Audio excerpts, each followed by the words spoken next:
excited and thrilled to have all of you come and join us here in the community because I don't take your presence for granted. I know there are so many other things you could be doing with your time right now. And yet, you come and hang out with us, spend a little time with us as we continue growing together to become more confident and effective communicators in every aspect of our lives. There's no one area where our ability to communicate does not have impact and influence on our ability to thrive in life and to be successful.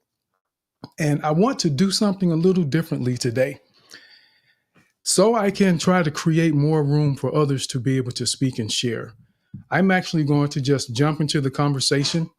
And once we get going and everyone begins to share, then our co-hosts, Brenda and Mama B, you can introduce yourselves and then share some thoughts or perspectives that you may have. And all of you can be pondering what you will be sharing as we get into the conversation after I share just a couple of thoughts. And our discussion today is going to center around the idea of cultivating a life of power and authority. Cultivating a life of power and authority. And for those of you that have been here for a few weeks or so, you may remember the series we did about leadership, recognizing the leader in you that you may not have understood or actually knew that you were a leader. And there was a week that we talked about cultivating the leader in you. But today I want to talk about cultivating a life of power and authority. And I bring that up because we circle back to the meaning of cultivate. And very simply put, cultivate means that you have to dig, you have to plow, you have to do some work. There's preparation required in order to cultivate. And when we think about living a life of power and authority, we have to cultivate that. It doesn't just happen for us. And when we see people that are influential, people that we admire or respect, they didn't just get to the place that they are without some cultivation, without putting in some time to develop their skills, understanding who they are, believing in who they are. There was work that went into that. There was preparation that took place for them to get to a point that when you see them, there's a level of respect that you give them. There's an acknowledgement of a level of power and authority that they have because of who they are. And I want all of us to begin to walk with that same mindset because all of you have power and authority within you that you may not even realize. Just like a seed, if someone were to put a seed in your hand for a tomato plant, that seed is only potential until someone plants it and cultivates that seed so that it has the ability to grow and become all that it was created to be. And it's the same with us. We have to cultivate. When we think about power, what does power mean? The definition of power is the ability to do something or act in a particular way. It's also the ability or capacity to direct or influence the behavior of others or the course of events. Those are definitions of power, what power is. And what does authority mean? Authority is the power or right to make decisions, to give orders, the power to influence others, especially because of one's commanding manner or their knowledge. So that's what power and ability are. Now, how are they different? Just in case you're thinking, what's really the difference between power and authority? Power says that you are able to, as the definition says, to influence. You don't have to have authority to be able to influence someone or something. If you're walking down the street, you have the power to stop traffic simply by stepping in the middle of the road. Because of your presence, people will stop. And the reason may not be the same that they stop for you as it would for a police officer. A police officer has been given the authority to tell people to stop, where you don't necessarily have the authority to tell them to stop, but you do have the power to influence them because of your presence. And when we begin to think about this from a broader perspective and how we have power in our lives in areas that we don't realize, on your jobs, in your relationships, there's a level of authority that you also have that you don't realize, even though there may not be someone that has given you a badge to have authority to dictate something that's going on, but your ability to influence situations and circumstances gives you that authority where people respect who you are because of what you bring to the table. You establish authority because of what you represent. You establish authority through the way that you demonstrate your understanding of who you are at times. When someone knows that you are comfortable with who you are, when someone knows that the knowledge you have is unshakable, that they can't challenge your understanding of something, that gives you a level of authority that no one is going to question or challenge. So I want you to begin to cultivate a life of power and authority so that you can maximize who you are and begin to reap the benefits of all that you were placed here to receive in your life. Now, there are a few things that I want to say, I want to share with you. And this is all about mindset. This is about mindset because I'm sure I've been there where I was timid in situations. I was unwilling to speak up and say the things that I felt because I was concerned about people's perception. But I want you all to get to a place where you break out of this mindset because this discussion today of cultivating a life of power and authority has everything to do with your mindset and the way that you see yourself and the way that you will begin to approach life and your interactions with people. That's where it begins, in your heart, and transfers to your mind. And once it gets to your mind, it becomes action because now you believe in it enough. 5 things I want to share. The first one is that understand that you are wonderfully and beautifully made. Now, this, I'm not trying to take you to church necessarily. We may feel like you're on the front steps at some points today, but I want you to understand that you are wonderfully and beautifully made in God's eye. And when we have made mistakes in our lives, when we've had experiences that cause us to question our abilities or cause us to question what we have to offer, sometimes we forget that we're wonderfully and beautifully made. So it makes us hesitant to walk in the power and authority that you actually have, that you've been given, that you have the ability to establish in your life, in the relationships that you have. But if you don't believe that you're wonderfully and beautifully made, it's going to be difficult for anyone else to recognize that because they're going to feed off of your behavior. People tend to treat us the way that we treat ourselves and the way that we allow them to treat us. And I love seeing those people that are very confident, especially, when you see some of the women that step out. And even if you look at Ingrid's hat on her picture on her PFP. Ingrid has this look of authority and this look of power that, you know what? I'm so confident in myself. It doesn't matter what you have to say to me because I know I am wonderfully and beautifully made. So what you think of me does not matter. And you have to think enough of yourself and always remember that I am wonderfully and beautifully made. And I'm going to ask that everyone just say that to yourself out loud right now.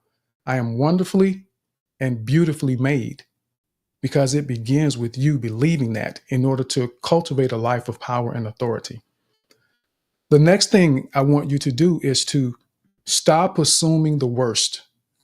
We have to stop assuming the worst in situations where we have to do something.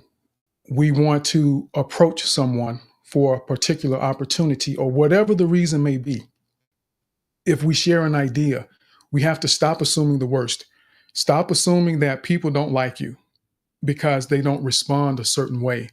Stop doing that. We've got to stop doing that. Stop assuming that you aren't good enough for a situation. And I'm sure there have been times where you didn't apply for a job because you felt like you weren't good enough. You didn't feel like you qualified for the position. But in many instances, and this is a little nugget for you to realize, a lot of those job descriptions, they use fancy words that don't really indicate what actually happens in the job. So many of them, they are designed to intimidate people a little bit.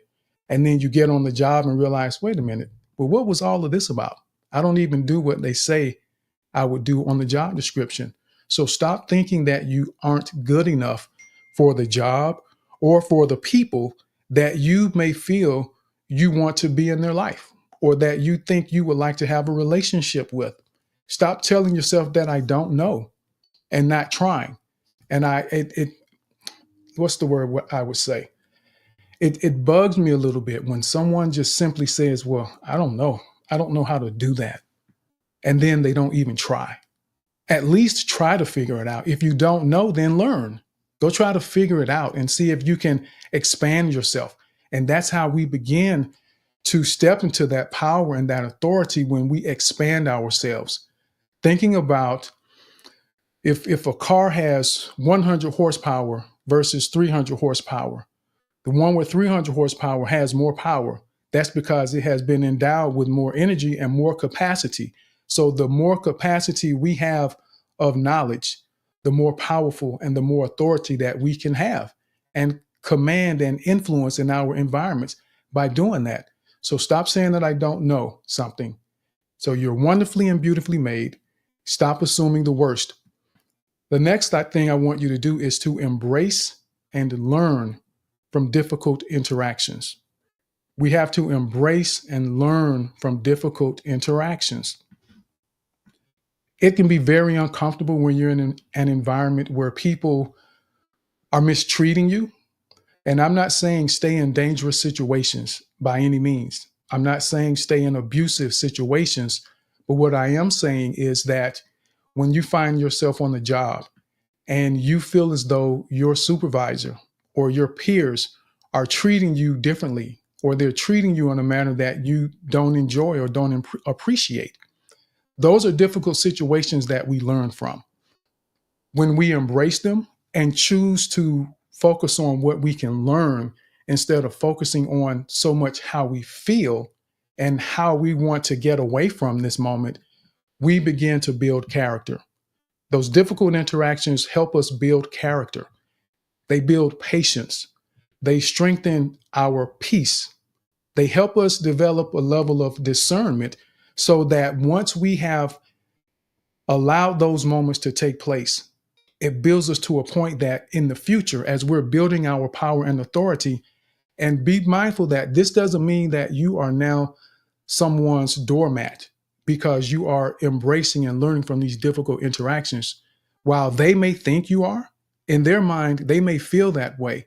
But when you understand within yourself that I'm learning from this, I'm observing, I'm understanding and recognizing how people behave in different situations, how they may respond to me depending on who's around, when they may be at their best or when they're at their worst. So you learn from that to build character. It teaches you how not to treat other people because you've been there. It teaches you to be patient because remember, you don't just wake up one day and say, I want to be more patient. You have to have experiences that require you to be patient. And these difficult interactions with people help you build that patience and discernment. Think about it like this. Those difficult interactions that we experience when we embrace them, they're like vitamin C for our immune system. But these interactions strengthen our heart and they strengthen our ability to understand and recognize how to navigate these situations in the future. Because remember, you can pass, if you don't pass the test now, that means you have to take it again. And many people wonder, why do I keep running into this situation? Why do people keep acting this way with me? And it's because you haven't passed the test yet. You haven't done the work to figure out how to manage and learn from those interactions so that they no longer affect you and cause you to get upset or cause you to get frustrated. When someone is trying to agitate you, and that's their goal, if you continue to get agitated, they will continue to agitate you. But when you get to a place that they no longer have the ability to agitate you, eventually they leave, they stop. Because what's the point? They now realize that they're wasting their time trying to agitate you in those moments. So we learn from it. And I can tell you, I've had those moments learning from difficult interactions because for me, in these moments, there's been some tough ones. It's people that you wouldn't expect, people that you may care about, people that you may trust, people that you have a high level of esteem for that may put you in these difficult interactions, and you have to be willing to learn from it. There have been times that things have been said to me, things have been done in public that would be humiliating, that would cause the average person to walk away from that environment and just completely leave. I've I've been referred to as $2 help before in front of 300 people. And those are moments that will make someone say, you know what? I can't do this anymore. I'm gone. I'm leaving. But what I understood in those moments is that I was learning, I was growing, I was being built up, I was being prepared for the challenges of life. I was building my power and authority so that when the time like this were to come, there's nothing anyone in this space can say to me that's going to make me feel upset or bothered or feel like, oh my God, I'm just so hurt because of what someone said. Because I've been through those times, I've cultivated this level of power and authority in my life that I realize that people will do things and say things with the intent to hurt you. Sometimes it's because they're jealous. Sometimes it's because they're afraid of you. But at the end of the day, you have to have the mindset that you're going to embrace and learn from those difficult interactions in order to cultivate a life of power and authority for yourself. The next thing is to know the best is yet to come. When you know the best is yet to come, it helps us maintain a level of faith and anticipation. It keeps us inspired and motivated, looking for the next opportunity. You lose your job. For me, what I have learned is that losing a job means that God has another opportunity waiting for me. So while my mind will think about, okay, how am I going to take care of everything that has to be handled? I'm quickly reminded that God has always taken care of me in my life. He's always provided. He's always made sure that I've had what I needed. And a reference that has worked for me and has given me that comfort is Jeremiah 29:11-13. And it says, "For I know the plans I have for you, declares the Lord. Plans to prosper you and not to harm you. Plans to give you hope and a future. Then you will call on me and come and pray to me, and I will listen to you. You will seek me and find me when you seek me with all your heart." And I've sought him with all my heart. So I can stand before you. I can stand before anyone because I've cultivated this mindset of power and authority within me that it doesn't matter what anyone outside of who I am and who God is in my life can do to make me feel like I'm inferior or that I'm not worthy of anything in this life, because I know that what God has for me is for me. So I know that the best is yet to come when things feel a little uncomfortable in life. And I want you to get to a place where you don't just believe. It's easy to believe, but I want you to get to a place of knowing where you know. What does that mean?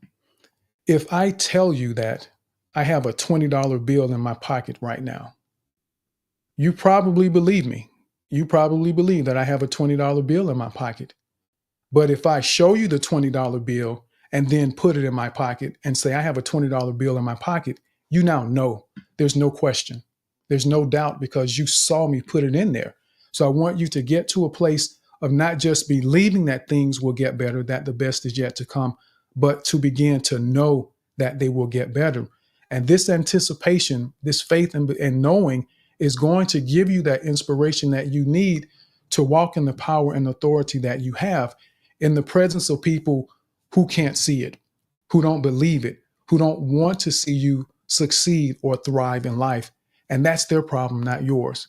And you've got to maintain that within yourself because remember, it begins with you. And then you must walk in it. You have to walk in it. After all these things that we've discussed, you have to walk in it. If a cop is standing in the street and cars are passing by, he has a whistle in his mouth. The whistle serves no purpose if he never blows it. He has to blow the whistle for it to work. If you turn on the electricity in your house and you want the lights to shine, the lights won't shine unless you flip the switch. So we have to walk in it. And your power and authority will not be evident unless you begin to walk in it. We have to get to a place where we stop settling for the mediocrity in life, the mediocrity that people would display in relationships, to be willing to walk away when someone's behavior is not what it needs to be. Now, keep in mind, this is after you've taken the time to embrace and learn from those difficult interactions. There comes a point where you have to live what you've learned. And we're now talking about living what you've learned from those difficult interactions, where you begin to walk in it. You get to a place that as you're walking in it, you will stop someone and say, hey, you know what? I hear what you're saying, but right now the tone that you're using is not appropriate. If you want to have a conversation, let's tone that down a little bit so we can be reasonable adults and discuss whatever it is that's bothering you so that we can figure it out. That's power and authority. And when you demonstrate that to people, one or two people hear you respond like that, you begin to see less and less encounters where people will approach you in a manner that is disrespectful and rude, because you've demonstrated the power and authority that you have, and you have now become a person of influence that has the ability and capacity to influence the behavior of others or the course of events. You have now established the power or the right to make decisions and give those types of orders that influences someone because of the commanding presence that you have established. But it all begins with you believing in it yourself, believing in who you are, and cultivating this power and authority that God has placed within you. But you have to walk in it. So, just to recap, in order to cultivate a life of power and authority, and of course, there are always other things you can consider, but these were the ones that God put on my heart to share with you today. To cultivate a life of power and authority, always know that you are wonderfully and beautifully made, no matter what anyone else has to say. Stop assuming the worst in situations when you don't know the answer right away. Embrace and learn from difficult interactions.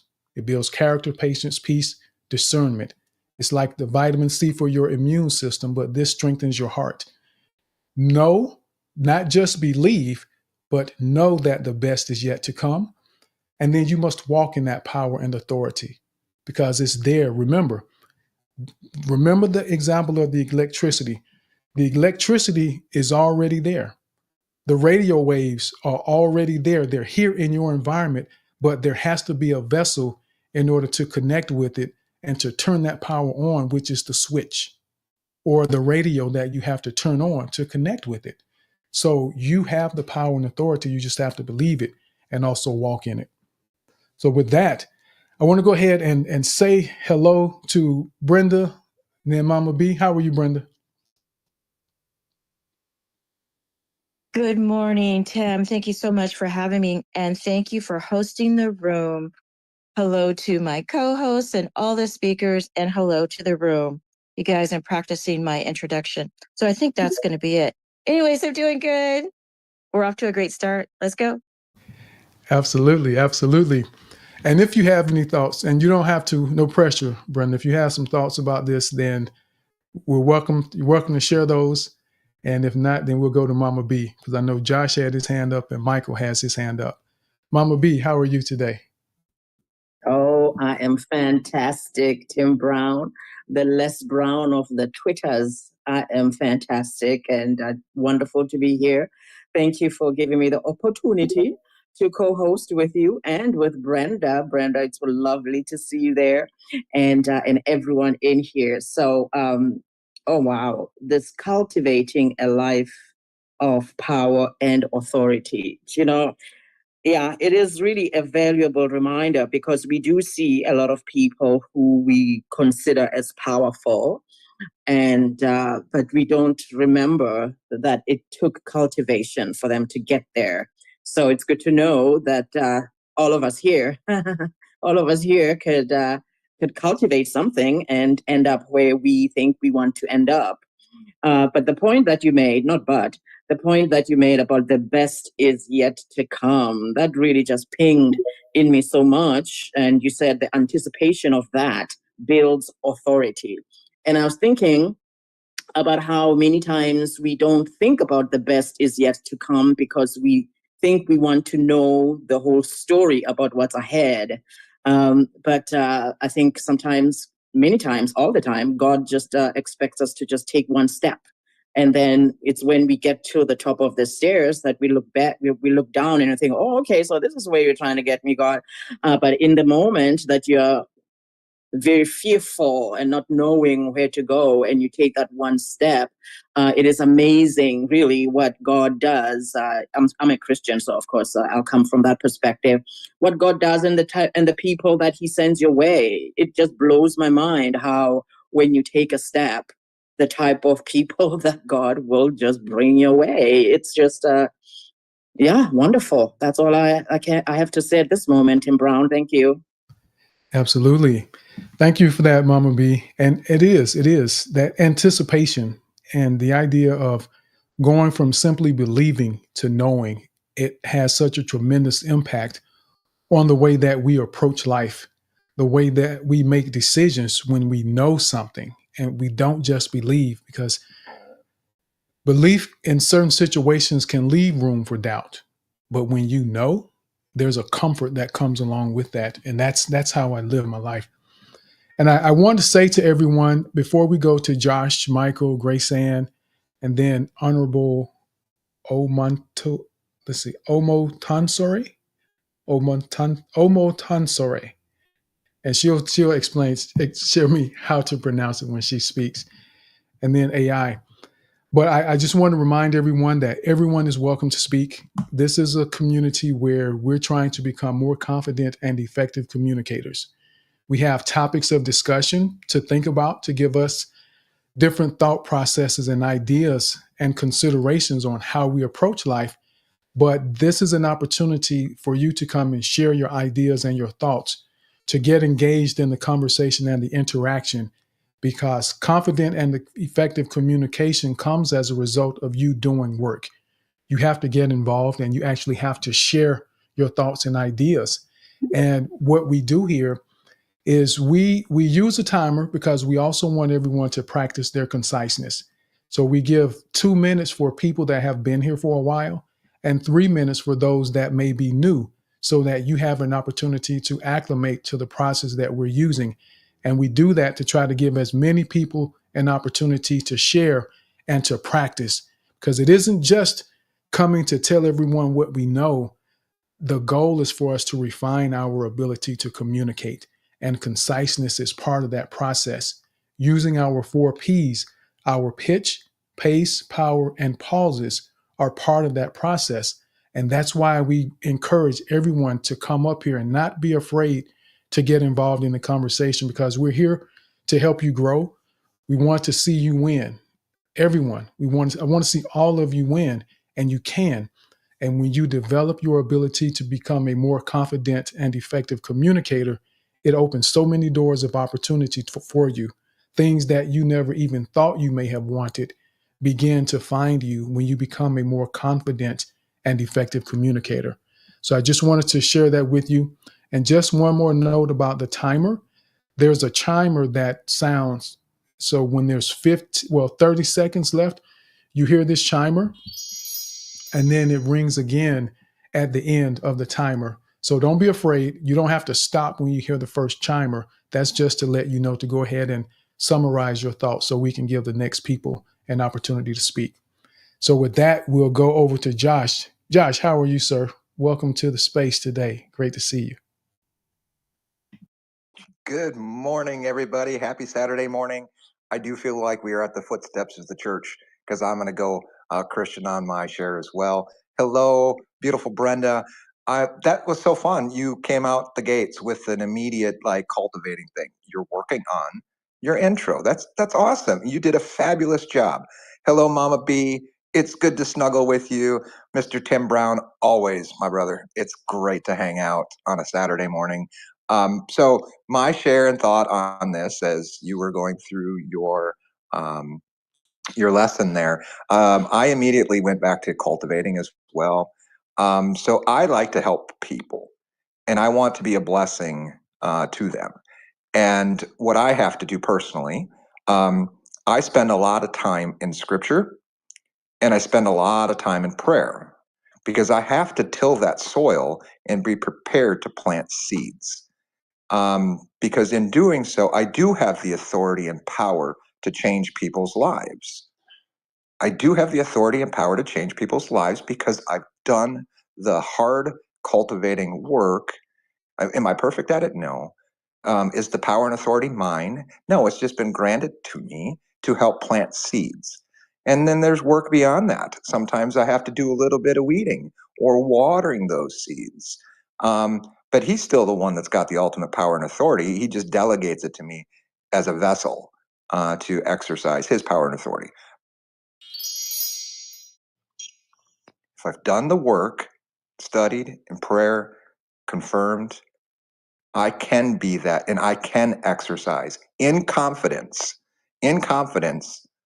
exercising that tool. So that's where I'm at in my share, Tim. Absolutely. And thank you for that, Josh. And understanding that there will be various areas that you all feel a greater level of power and authority. It won't be in every area of your life, but when you think about who you are as a person, your personal space, and how people interact with you, how they engage with you, how you engage with other people, it's important to have that level of power and authority so that you're able to set some parameters and be comfortable making an impact, a positive impact in people's lives. And just as Josh said, he's done the work. He does the work. He continues to do the work. And it's important that we do that. And when you do, it gets easier and easier over time. And you quickly begin to realize that it's okay to be honest with people. They won't stop being your friends because you're honest with them. And if they do, they weren't your friend anyway, because your friends want you to be honest and they appreciate your honesty when you are with them. So thank you for sharing that, Josh. Let's go over to Michael. Michael, good to see you, sir. Hello, hello. How are you? Fantastic, fantastic. If I was any better, I would be you. Can you hear me? Hold on one second, Mike. So there's a Michael and then your Mike. So I have you listed, Mike. Oh, sorry. That's okay. That's okay. I know that could have been an easy misunderstanding. So we're going to get to you shortly. Okay, Michael, Hey. Go ahead, sir. Hey, how you doing? I'm fantastic. I'm doing fantastic. I loved your 20 minutes of inspiration in Tim Brown's uplifting Church of Divinity and Grace. It was beautiful. So you were talking about self-worth and how we have to look at the mirror every day, right? And I suggest to people who are in the room, say to yourself, you are divine perfection in motion. You are divine perfection in motion. Say it 3 times, and then after you say it, breathe and say, I love you, I love you, I love you. And that is probably the best gift you can give yourself.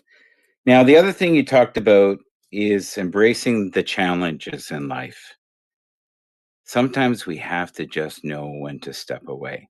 Sometimes we have to know when to process and just listen and simply listen, not respond, just listen. That's one of the hardest things in my life I've had to do because I like to fight. I like to be the disruptor if people get in my face. But I've learned I may need to cross that bridge again. So if I blow the bridge up, I haven't made my life easier. And unless I'm willing to leave this situation, company, I need to think about the other people who I'm trying to daily keep warm, dry, fed. And that's where you have to have that mental toughness to say to yourself, okay, they won this round. I can outlast them. And when you hear that little chime from the heavens above, that means Tim Brown cares that everybody gets to talk. Thank you. I love that, Michael. Great way to position that. And I care that everyone has an opportunity to share. And I care that you develop that ability to be concise because it will come in handy when you least expect it. It will add influence, additional influence to your communication. Conciseness will. So, Michael, thank you for that, sir. And we do have to be mindful and understanding who we are, where we are. As Michael shared, that he likes to fight, and he has to be mindful when he chooses to fight and the type of fight he decides to put up in those moments. And that's where embracing and learning from those difficult interactions can benefit us, because as we learn from them, as our discernment improves and increases, we begin to recognize when it's time that we need to walk away. We learn those things. And as I prefaced that, if it's a dangerous situation or just outright abusive situation, I definitely would not encourage you to stay in that type of circumstance. But it's those situations where it's uncomfortable and it doesn't feel that great, but it isn't actually causing you harm. So those are the ones that I'm speaking of. And sometimes we have the ability to endure if we choose to. But just be mindful of that, because you learn a lot. And I can promise you that's where a lot of my patience, my empathy has come from those moments where I've had to embrace and learn from those difficult interactions with people.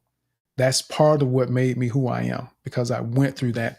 And I knew in those moments that it wasn't just about me and it wasn't just for my benefit. I was learning how to be a better leader, how to be a better person, how to be empathetic to others when they had circumstances that they were struggling with. Because again, there are people that will be disrespectful and rude to you, not because they don't like you, but it could simply be because they've had a bad day and they don't know how else to express themselves. So, as confident and effective communicators, we develop the ability to recognize the difference. We're listening to understand. No matter how harsh they may be, we're trying to understand, is there something that I can do to help in this situation? Because we're the thermostat. We get to change the temperature in the room. We can set the temperature as confident and effective communicators. So thank you for that, Michael. So let's go now over to Grace Ann is next. And before we go to Grace Ann, I want everyone to know that if you come up to speak, everyone is welcome to speak. But I want to remind you that we're here to grow and improve. And I want you to make progress. Don't worry about perfection. I don't care about you being a perfect speaker. I just want you to make progress. And for some of you, progress could simply mean coming up here to be a speaker and not actually saying anything. And we're okay with that. And what we do to manage that process is we only call on people if they raise their hand. That way we know someone actually wants to speak. And if someone doesn't raise their hand, we assume that maybe you are just going through that process of making progress to get more comfortable being uncomfortable and taking a step to move forward. That's what we want. We want you to grow. We want you to move forward, because as long as you're moving forward, you're getting better. And that's the only way you're going to become more confident. Confidence is the result of a track record of successes. And the more successes you have, the more times you come up as a speaker, even if you don't say anything, the more comfortable you become. And eventually, you may be up here co-hosting at some point, because we open the door for people to co-host. So come and get involved, come speak, share, and we're here to help you every step of the way. So don't worry about messing up. We're here for you. So let's go now over to Grace Ann and then the Honorable O. I'm going to abbreviate until she tells me how to pronounce it. Grace Ann, how are you today? Good morning, Tim. I am grateful. That's how I am. And Spirit brought me back to your space. I met you maybe 6-8 months ago when I was first exploring spaces, and you made a mark, such a strong mark that even though I took a long break to do some other cultivating in other places, including my neighbor's garden. So I've been gardening this summer and camping with a friend and doing all kinds of outdoor things. And now that it's fall, there's other things to do in the wintering process. So it took me a while. I remembered you taught about speaking, and I saw someone else that I had seen on your space, Donica, I believe it was Donica. And I went, who was that guy? So I had to search, had to dig to find you. And that's because you're leaving a huge mark.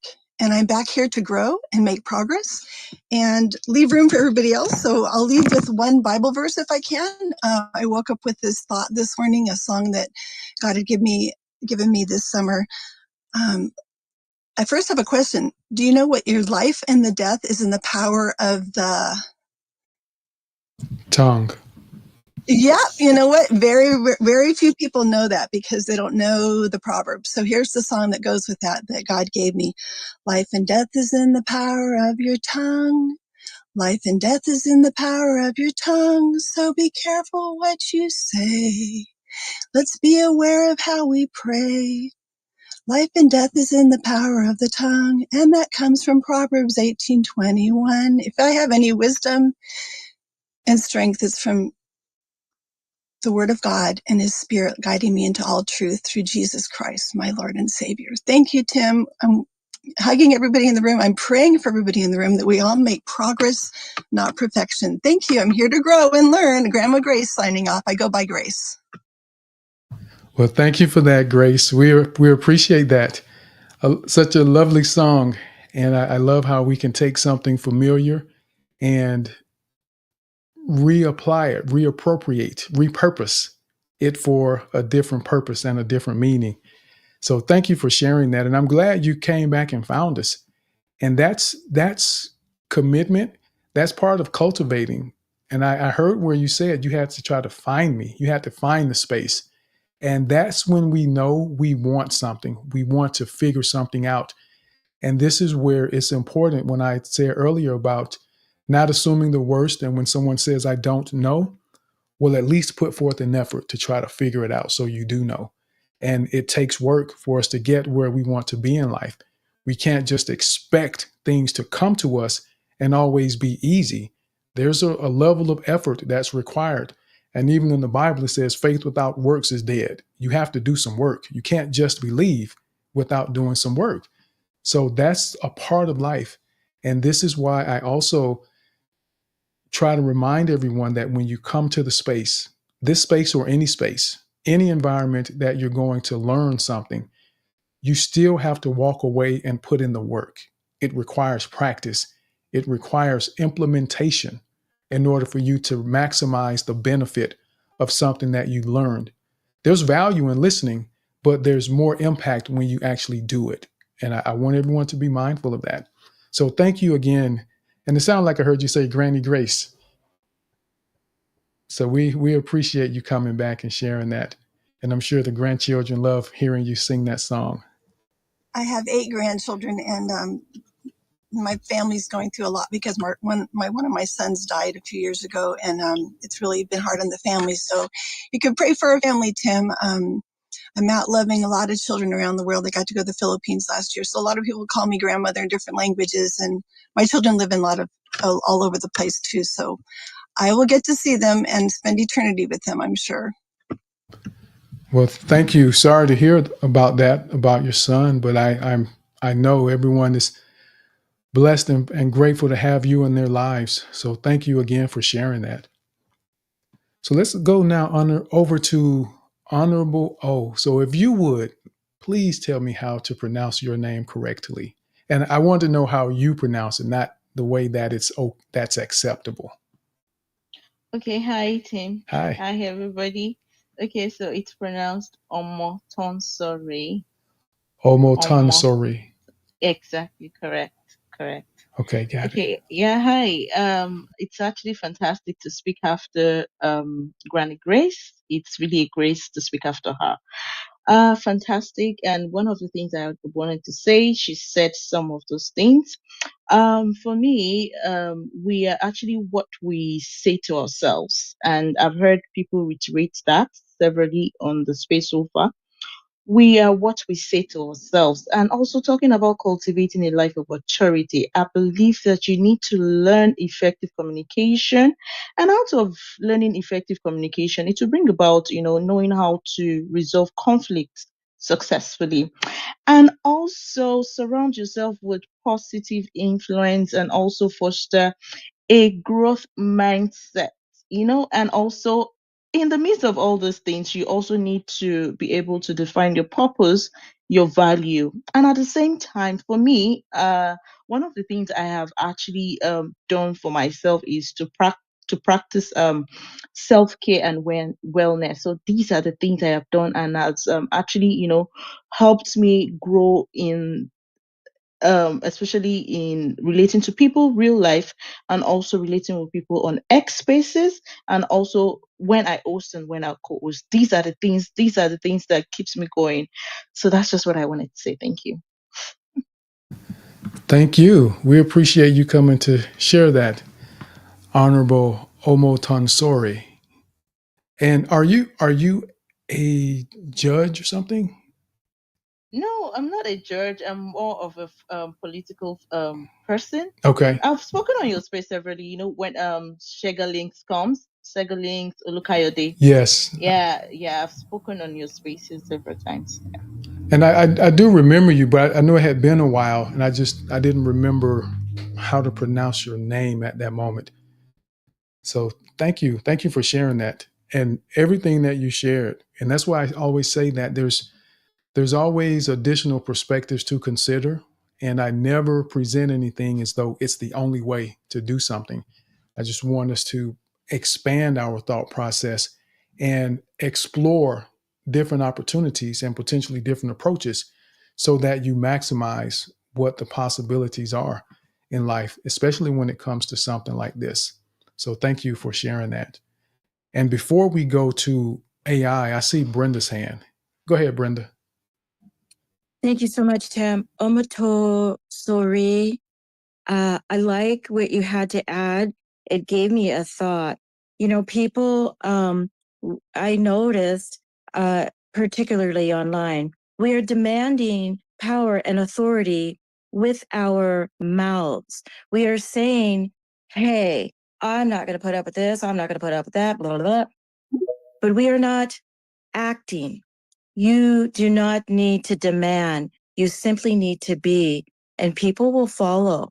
So, I guess in simple words, I don't need to tell someone that I'm not going to put up with their crap. I just show them when it's presented. Well said. Actions speak louder than words. And sometimes they have to see it in order to believe it. Because we will tell people, and I will tell them so they at least know that if I happen to walk away, they won't be puzzled. They'll at least understand why. But we have to show them and not be afraid of that. And that's what happens for a lot of us. And this is why, or one of the reasons, cultivating our power and authority in life is so important. So you get comfortable with the idea of walking away. You have to be comfortable with that and not be afraid of what someone is going to think or what someone may say about you because you did walk away or because you didn't go along with something that they suggested and recommended that you be a part of because you know that it isn't who you are. So we have to really be mindful of that. Actions speak louder than words. Very true, Brenda. So let's go now over to AI. AI, how are you, sir? Hey, Mr. Tim, good morning, good afternoon to everyone. Yes, the topic today is interesting, cultivating a life of power and authority. And I just want to make a little contribution to what Mr. Tim has said so far. I like Omoton Sorry. I like your perspective. And I've always believed that cultivating a life of power has a lot to do with the knowledge of yourself, the knowledge of your strength, your abilities, and your values. Knowing your gift in some ways is a form of power. When you know what you can do, you have knowledge of your abilities. You're not afraid of what you can offer. You know what you can repeat. You have experience you've stacked up over time, and you know what you can actually give out. It creates a sense of power in some ways. If you have a good understanding of yourself and your present, People will care about your opinion. People will care about your presence. And that means you can hold the attention of men. And if you can hold the attention of men, that is power in some ways. I wrote in my book here, if you are grounded in your path could be a skill, it could be a mindset, it creates authority in some ways, because people understand that you spend so much time in this particular path, and it means you know so much about it. Thank you, everyone. Thank you, AI. And I just have to say, AI, I love the way that you are implementing the 4 Ps when you speak. Sir, there is such a transformation in your approach that you are very intentional about what you say and how you say it. So I wanted to make sure you know that I recognize it, and I'm sure others recognize it as well. So I just wanted to make sure I shared that for you to know that it is obvious. There's a clear intention in what you're doing and your approach. So kudos to you, sir. I wanted you to know that. And thank you for sharing what you shared. So let's go over now to Mike. So now it's Mike.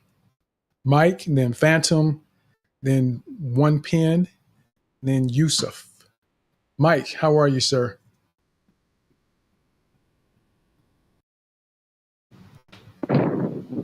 Hello, everyone. Good evening, sir. I'm literally speaking from Nigeria, and good morning if you're in the UK or wherever. First off, before I actually have a question, and I'd like to state this that Mr. Tim, you're literally doing a great job here. Like you're literally imparting lives. I could remember the first time I joined the space. It was really, really impactful. And I really want to say thank you for this. And before I proceed, please, could you please check your DM? I sent a message to you a few days ago, and I am anticipating your response. Thank you.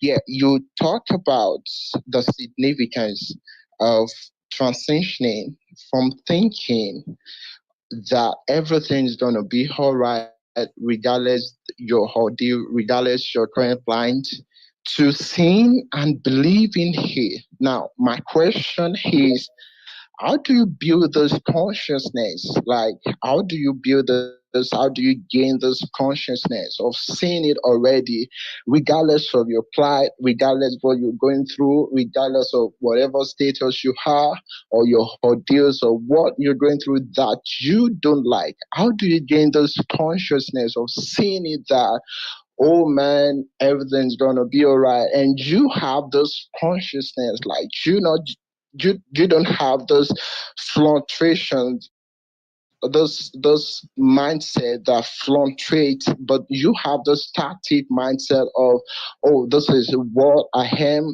this is who I am, this is what the Bible says concerning me. So how do you gain and retain this and sustain this consciousness? That's my questions. Thank you once again for having me. I really do appreciate it. Absolutely. And thank you for joining and asking the question and being here. And for me, gaining that consciousness and understanding of, let me see, I think someone's mic is open. Okay, there we go. So for me, the way I gain that awareness of what I need to be understanding is from the Bible. It's plain and simple for me. Because when I read in my Bible, it opens the door of understanding for pretty much any situation that I experience in life. And I know that doesn't work for everyone, but when I read my Bible, I can go and find answers about how to treat my children, how to treat my wife, how I'm supposed to behave as an employee, how I'm supposed to behave as a leader or a supervisor, how I'm supposed to behave with strangers that treat me harshly. So the Bible is my guide, and that's the mirror that I use to see my reflection and determine where I am and what I may need to change. If I can't see a representation of my character when I'm reading the Bible, I know that there's something that I need to work on because I want to be a reflection of what the word says. So that's how I identify my awareness, and that's my guide. So it isn't about anything else. It's what the Bible says, and that's what I try to live by. So that's my answer for that. And I know everyone has different things that they lean on to be their guide, but that's mine. And thank you again, Mike, for coming up and asking that question because it is an important one. Having a foundation, and that's why I tell everyone, even if you don't necessarily have to believe what I believe, but I hope you believe in something that gives you a solid foundation that you can always depend on. And that's why for me, the Bible doesn't change. There's no guessing for me what it says. I know what is expected of me based on that guidance. So make sure you have something that doesn't change, that's stable. It's like building a house. You don't want to build a house on top of sand, something that moves and shifts. You need something that's going to be solid and firm so that when the wind blows, when it gets stormy and difficult outside, your foundation is solid and you know it's going to be where you put it so that you can build upon that. And that's why for me, the word is my foundation because it doesn't change. It's easy for me to get myself straight because if I said something to someone that may have been out of line or a little awkward, I read the word and I feel it. And it's like, be kind to people. And I realize, I messed that one up. I've got to go fix it. Let me apologize. And that's how I live. And that's why I do the things that I do. Even when it comes to our abilities, where it talks about the different gifts and abilities that people have been given. And it says to use it with the measure that you have been given. That's why I do these spaces. The Bible is my inspiration. So thank the Bible that we're here. That's why I do it. So again, I said in the beginning, I wasn't necessarily going to trying to take you to church, but we may feel like we were on the front porch at some point in time. I just felt like that was going to happen today. But just know it's for our good. There's value in that. Even if that isn't where you are in your faith and your belief, just to know that there's value in that and benefit in it. Because if any of God's people are willing to pray for you, you've got benefit in that. So that's a beautiful thing to have. Mama B, I see your hand, and then we'll go to Mike after you. I mean, not Mike. Oh, go ahead. Just wanted to say it's okay, Bishop, Reverend Dr. Tim Brown, to take us to church today. After all, I do call our time together here every Saturday a Saturday communion because it is. We in this confident speaking community, we are weaving a community, and it really does feel like a communion because we have built such a cohesive community around this confident speaking that so it's okay. You can be Reverend Bishop Dr. Tim Brown any day. I'm done. Absolutely. And I don't mind doing it, but I understand that when people show up, and this is where as confident and effective communicators comes into play, where the discernment that I spoke of earlier, that we understand where we are, what we're doing, what the goal is, but always be led in that moment. And we have to be able to recognize when things may be appropriate for a situation, when it can add value in a situation, but not be afraid of who you are, and what you believe. And you have to be willing to stand for that no matter where you are. But I also know how to share what we need to get to become confident and effective communicators with or without that. And that's just some of the confidence that God gives me. And we all can develop that same ability that no matter where you are, you can use the tools that you have effectively. And that's the goal. That's what I want everyone to be able to do, is to understand how to use the tools that you've been given effectively in any environment and not be afraid to. So thank you, Mama B. So let's go to Phantom and then one pin, and then we will go to K9. And let me double check something because I see hands for whatever reason. The app is still showing some hands missing, and I have a different app open where I can see additional hands. So I see Yusuf, I see Grace Ann, and I may need you all, Mama B, you and Brenda, to help me sort through the hands because I'm not seeing everyone's hand. I only see 3 hands on my screen right now. So if I miss someone, please let me know so I can give them an opportunity. Oh, there's definitely more than 3 hands then. Okay, I was kind of scanning the room. Okay. So who do you see? I have Phantom, one pin, and then I know Yusuf was up earlier. So what we'll do is I'll go ahead and go to Phantom and then one pin, and then we'll figure it out after that. Okay. Yep. Thank you. Phantom, how are you, sir? Great to see you. Yeah, good to see you. I mean, this is becoming, a Saturday ritual, and you bring out the most wonderful topics. Like, I think that is the true essence of power, right? You kind of empower us to, learn and speak, and through speaking and kind of learning, you imbibe that confidence and empower us. And I think that is the true essence of power. It's kind of sharing that energy, sharing that influence.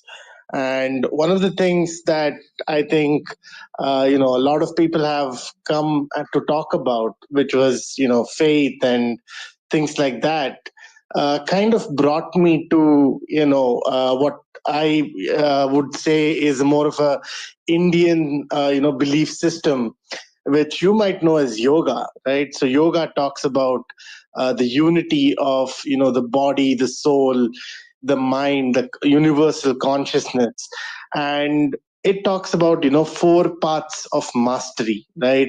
There is karma yoga, bhakti yoga, jnana yoga, and raja yoga, which means devotion. Bhakti yoga, karma is selfless action, Raja Yoga is self mastery, and Jnana Yoga is knowledge. So these, are kind of considered the paths towards, kind of gaining authority over oneself. But in gaining that authority, I feel like the more you kind of make progress towards it, the more power you accrue in the universe. I think the universe kind of connives to give you and empower you to help others and for others to help you. So that was kind of what I had to say, because everyone was talking about such wonderful things. So I thought this might be something you might also want to hear about. Well, thank you, Phantom. We appreciate you doing that and coming and sharing with us the additional perspective. And this is where being clear where you are, what your position is, so that you have that foundation that allows you to be comfortable and confident in what it is that you stand for. And as we think about cultivating a life of power and authority, I do want to welcome all of the new listeners to the space, those of you that have recently joined. We appreciate you being here. And we are discussing how to cultivate a life of power and authority. And what we've shared so far is that remembering that you're wonderfully and beautifully made, that we have to stop assuming the worst in situations, embracing and learning from difficult interactions, knowing, not just believing, but knowing that the best is yet to come, and that you must walk in this idea of power and authority in order to realize it, because you can have power and not use it. And what good is it if you don't actually use it? And that's what we want you to do, is to shift the mindset that you actually walk in this power and authority that has been granted to you in life, because you have the ability to change lives, not just your own, but those of the people that are around you and in your presence. But you have to understand who you are first in order to do that. So what we'll do is go over to one pen. One pen. How are you, sir? Good evening. Can you hear me? Yes, sir. I can hear you. Yes, sir. I can hear you. Good evening, everyone. Thank you, Coach Tim. I like to call you Coach Tim. Good evening, good afternoon to everyone from wherever you are. This is Ahmad, aka One Parent, speaking from Northern Nigeria. Thanks always, Tim, for what you're doing for all of us here. So, and your topics are always on point for me. They resonate with me perfectly, you know. And for me, after after I have risen from my struggle with substance abuse, and after enduring so many abuses and manipulation at my working place, one morning I stood up and and told myself that, you know what, this whole thing begins with me, and I resigned. I resigned from my job to pursue my private doing. And for me, what works for me, what gave me that power, what gave me that authority was actually, of course, I'm a Muslim, and the Quran for me, it's a big support system for me because it has all the answers that I want, all the answers that I seek. So I told myself that, you know what, it begins with me. And in the Quran, my God told me that whatever you seek, I own everything that you want. Whatever car you want, whatever house you want to build, everything is with me. If you seek, if you work for it, I'm going to give you. And that's what I told myself. That's what gave me the power. So thank you very much, team. God bless you all. Thank you for listening. Absolutely. Thank you, One Pen. We appreciate that. And it begins with you. You have to do the work. And that's something that we express in this community quite a bit. You have to do the work. No matter how much information I give you, or Mama B, or Brenda, Phantom, Joaquin, Donika, you have to do the work yourself in order to really see the benefits of the information that you're receiving. So thank you for sharing that and pointing that out. And also for what you do, even in your spaces, giving people an opportunity to know that even though they may have had some struggles, there's a way out, that they can still win and still end up on top because you publicly share about the struggle with substance abuse. But here you are today doing spaces to help other people. So you're cultivating that life of power and authority, not allowing circumstances from your past to dictate what your life is going to be like in the future. And again, as you said, it begins with you. So thank you for doing that, One Pen. And let's go now to Yusuf. Yusuf, how are you? Well, before Yusuf, Brenda, Mama B, I know you usually raise your hands, but I feel like I need to just check in with you to see if you have something you wanted to Well, add. I'll check in. I'll check in to say that I feel like Amasori wanted to follow up on something, so I can say that much. I don't know. I tell you what, let's do that because I know her name did come up, and my apologies for that because I don't see your hand up. So do you have something you wanted to respond to that someone may have said in reference to you earlier? I guess Or is it a new thought? it's actually in line with what one pen said about change. So I wanted to chip that in, but thankfully he made mention of that.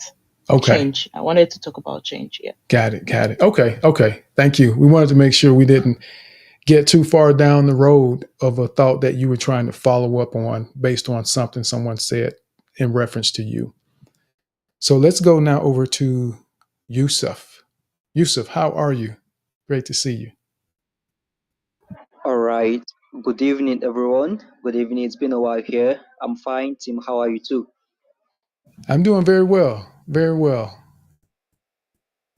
All right. So let me just share a bit of my story with you. A few years back, I had this negative mindset that every successful person got successful by luck without putting in the work. I've been in the business field for a very long time, but I had this negative mindset that if you are lucky, you are going to get successful. If you are not lucky, you are not going to get successful. And I consider myself as the unlucky jack then. Unknown to me, I was killing myself. But then it occurred to me 2022 when I realized that I had nothing to my name and I was desperately in need of money. I did a lot of things, but none of them were giving me the money that I needed then. So I decided to, okay, I consulted someone and someone said, okay, how do you think? I just had to like tell them about what I thought about successful people. And that was a life changing moment. That person told me that you are the cause of your misfortune, not anyone. I said, how? Why? What happened? He said, you have this negative mindset that successful people got successful by luck, not by hard work or smart work or without putting in the work. Then I said, oh, so does that mean that if I have a shift mindset, I'll be able to be successful in life? He said, yes. And then from that day, I cultivated the habit of having this positive mindset. No matter what I'm going to do, even if I know that that thing is not going to come out well, I will have the belief that I'm still going to try. I'm still going to try and it's going to work. So I think my time is over. I have a lot to share. So thank you, Tim, for the opportunity. I appreciate it. Absolutely. And thank you for sharing that. And it's a great reminder for all of us. And I myself don't subscribe to the idea that we get lucky in things. It requires effort for things to work. And for me, it's the element of faith and the works that come together that produce the results that we're looking for in life. And I'm glad to hear that you had that shift in mindset, because remember, our perspective has a tremendous impact on the outcomes that we experience in life. If you look for something negative, you will find it. Just like looking for something positive, you will find it. So you get to choose what you're going to pursue in your life and in your mindset. So don't allow the negativity in our hearts to become what it is we do, or allow that to be a reflection of something that we could experience that we should not experience. So the mindset really makes a difference. So thank you for sharing that, Yusuf. Go ahead, Mama B. Yes, Yusuf, I just wanted to say, as you were talking there, it just made me think about how, especially, and because I'm a Christian, so I'm going to go there, in the Christian circles, and maybe it's a faith circle, even every other place, everywhere else outside Christianity, is that we could get into and I know I'm talking to myself, we could get into the idea that God is mad at us. That whole unlucky thinking that, oh, it's about luck and it's about being unlucky. And sometimes we get to thinking that God is mad. It's like when things that are not good outcomes in our lives, we then attribute them to God being mad, and then it throws us into this rabbit hole of trying to clean ourselves so we could be acceptable to God, because all of this stuff that's happening to us is because that's God's sign that he's mad at us. So I just wanted to throw that up there, because that could be another element where we end up being stuck in our lives because we believe that God is mad. And then, of course, if we look back and we find places where we've done stuff, quote unquote, that was sinful or not right, then we can get into the shame and the humiliation of all of that, because, oh, God must be punishing me for that thing over there. So for whatever it's worth, I needed to say that. Great point. And for a lot of Christians, they will think that God is mad because of something that they did. And that isn't necessarily the case. And when you think about, just not even from a faith-based perspective, whenever you do something, there's consequences to our actions. There are going to be outcomes that will happen as a result of something we do. With no faith, no God, no religion, or anything associated with it, if you strike a match and touch your hand, it's going to burn. So we have to understand that there are outcomes. And that's why it's so important that we not just jump into things, that we take time to understand, take time to listen, so that we don't find ourselves dealing with unintended consequences. And to what Mama B said, and this is just yet another reference how or why the Bible is so significant for me. Because to Mama B's point, there's even a verse in the Bible that says, some of you have alienated yourselves from God because of your bad behavior, thinking that because of what you did, God is mad, and you alienate yourself. He didn't alienate you, they did it themselves. So it's such a great reference for life. But great point, great point. There's always consequences to our actions. So we have to expect that. But don't assume that it's because you're being punished that things don't go right. We make bad decisions. As point blank, we easily make bad decisions in our lives. And bad decisions produce bad outcomes. And that's what it comes down to in a lot of cases. And what I want to do, so I see that we have K9. So we got, I think it's FHP and then K9 Grace Ann. And what I need to do is we've got 4 people that are requesting to speak. So if some of you that have already shared and you don't have something that you're going to share right away, I want to go ahead and rotate, if you don't mind stepping down, so we can bring up this other 4 people that have their hand up so we can give them an opportunity to share. And if you aren't sure how to do it, then we can rotate you out and give them an opportunity to come up and join in the conversation. And I really appreciate it.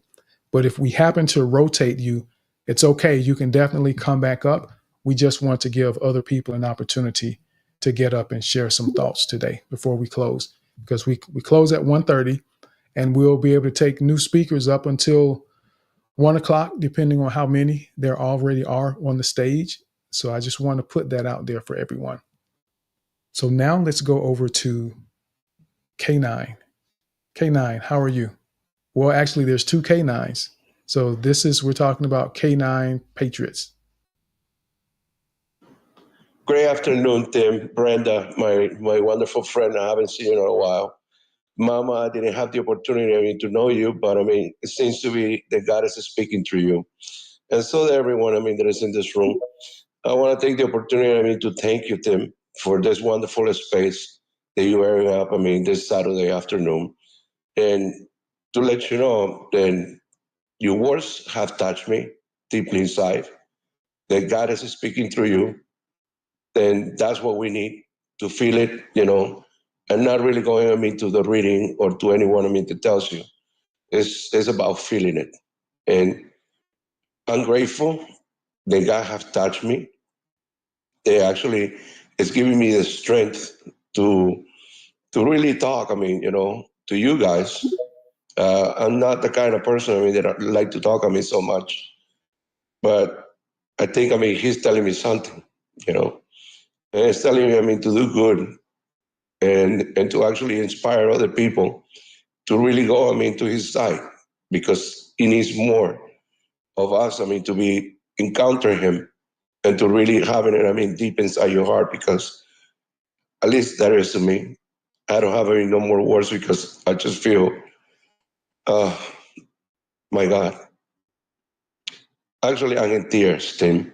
I'm a man, and I got to be honest. I think honesty is the best policy. And I think God is talking to me through all of you. And I thank you for it. Thank you so much.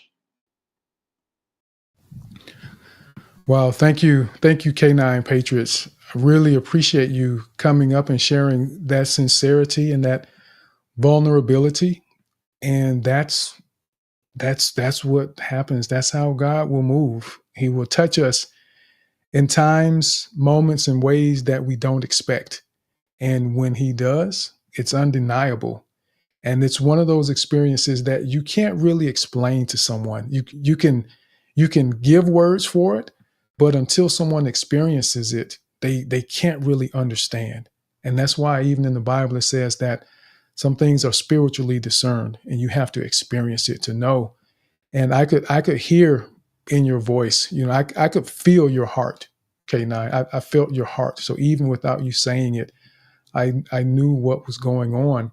And I'm just grateful for you coming in, again, being so honest with everyone and sharing the experience that you're having right now. And I'm grateful and honored to be a part of the experience that God has allowed you to have today, because that's what it's about. It's transformation and people having the experiences to see their lives change and to transform. And for you to feel like now it's time to be a better person, to be more impactful in people's lives, that's part of what we do. Confident speaking, our goal is to help people become more confident and effective communicators to transform the world one interaction at a time. And that's how we get to do that. One interaction at a time. So thank you, K9 Patriots. So let's, Brenda, I see your hand.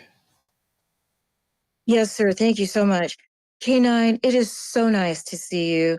And you know what? I'm actually looking at your dog, but it's so nice to hear your voice. And I raised my hand, Tim, because I think we've got a wife in here. I think we got a tag team going on. I didn't know if you saw the hand of FHPK. Yes, I did. And FHP K9 is actually next. Oh, thank you. Tim, thank you so much for everything that you do for this platform. It's your soothing voice is the calling of the Lord that has blessed you. Thank you, thank you. We need a lot of Tim Browns, not James Brown, but Tim Brown.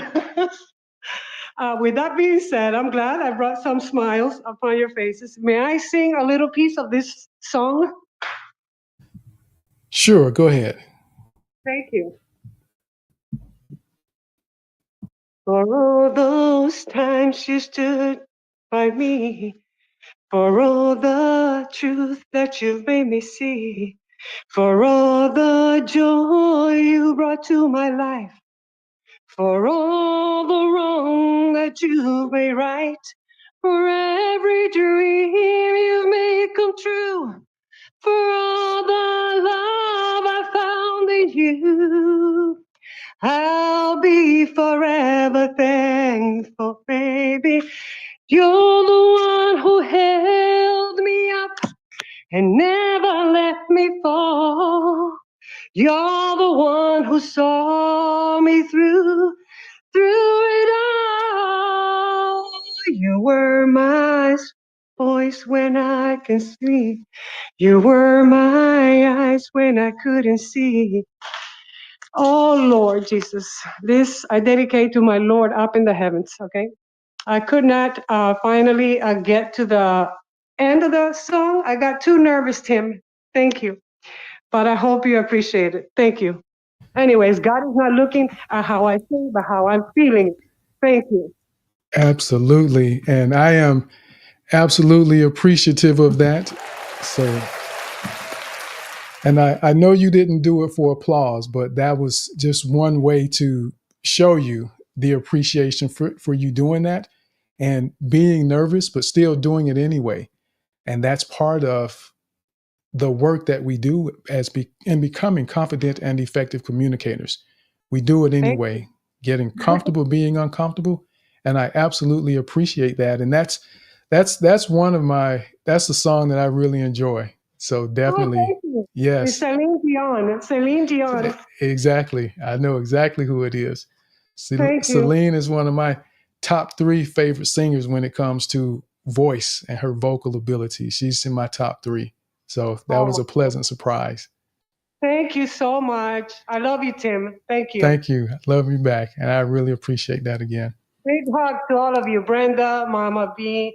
Thank you, everyone here.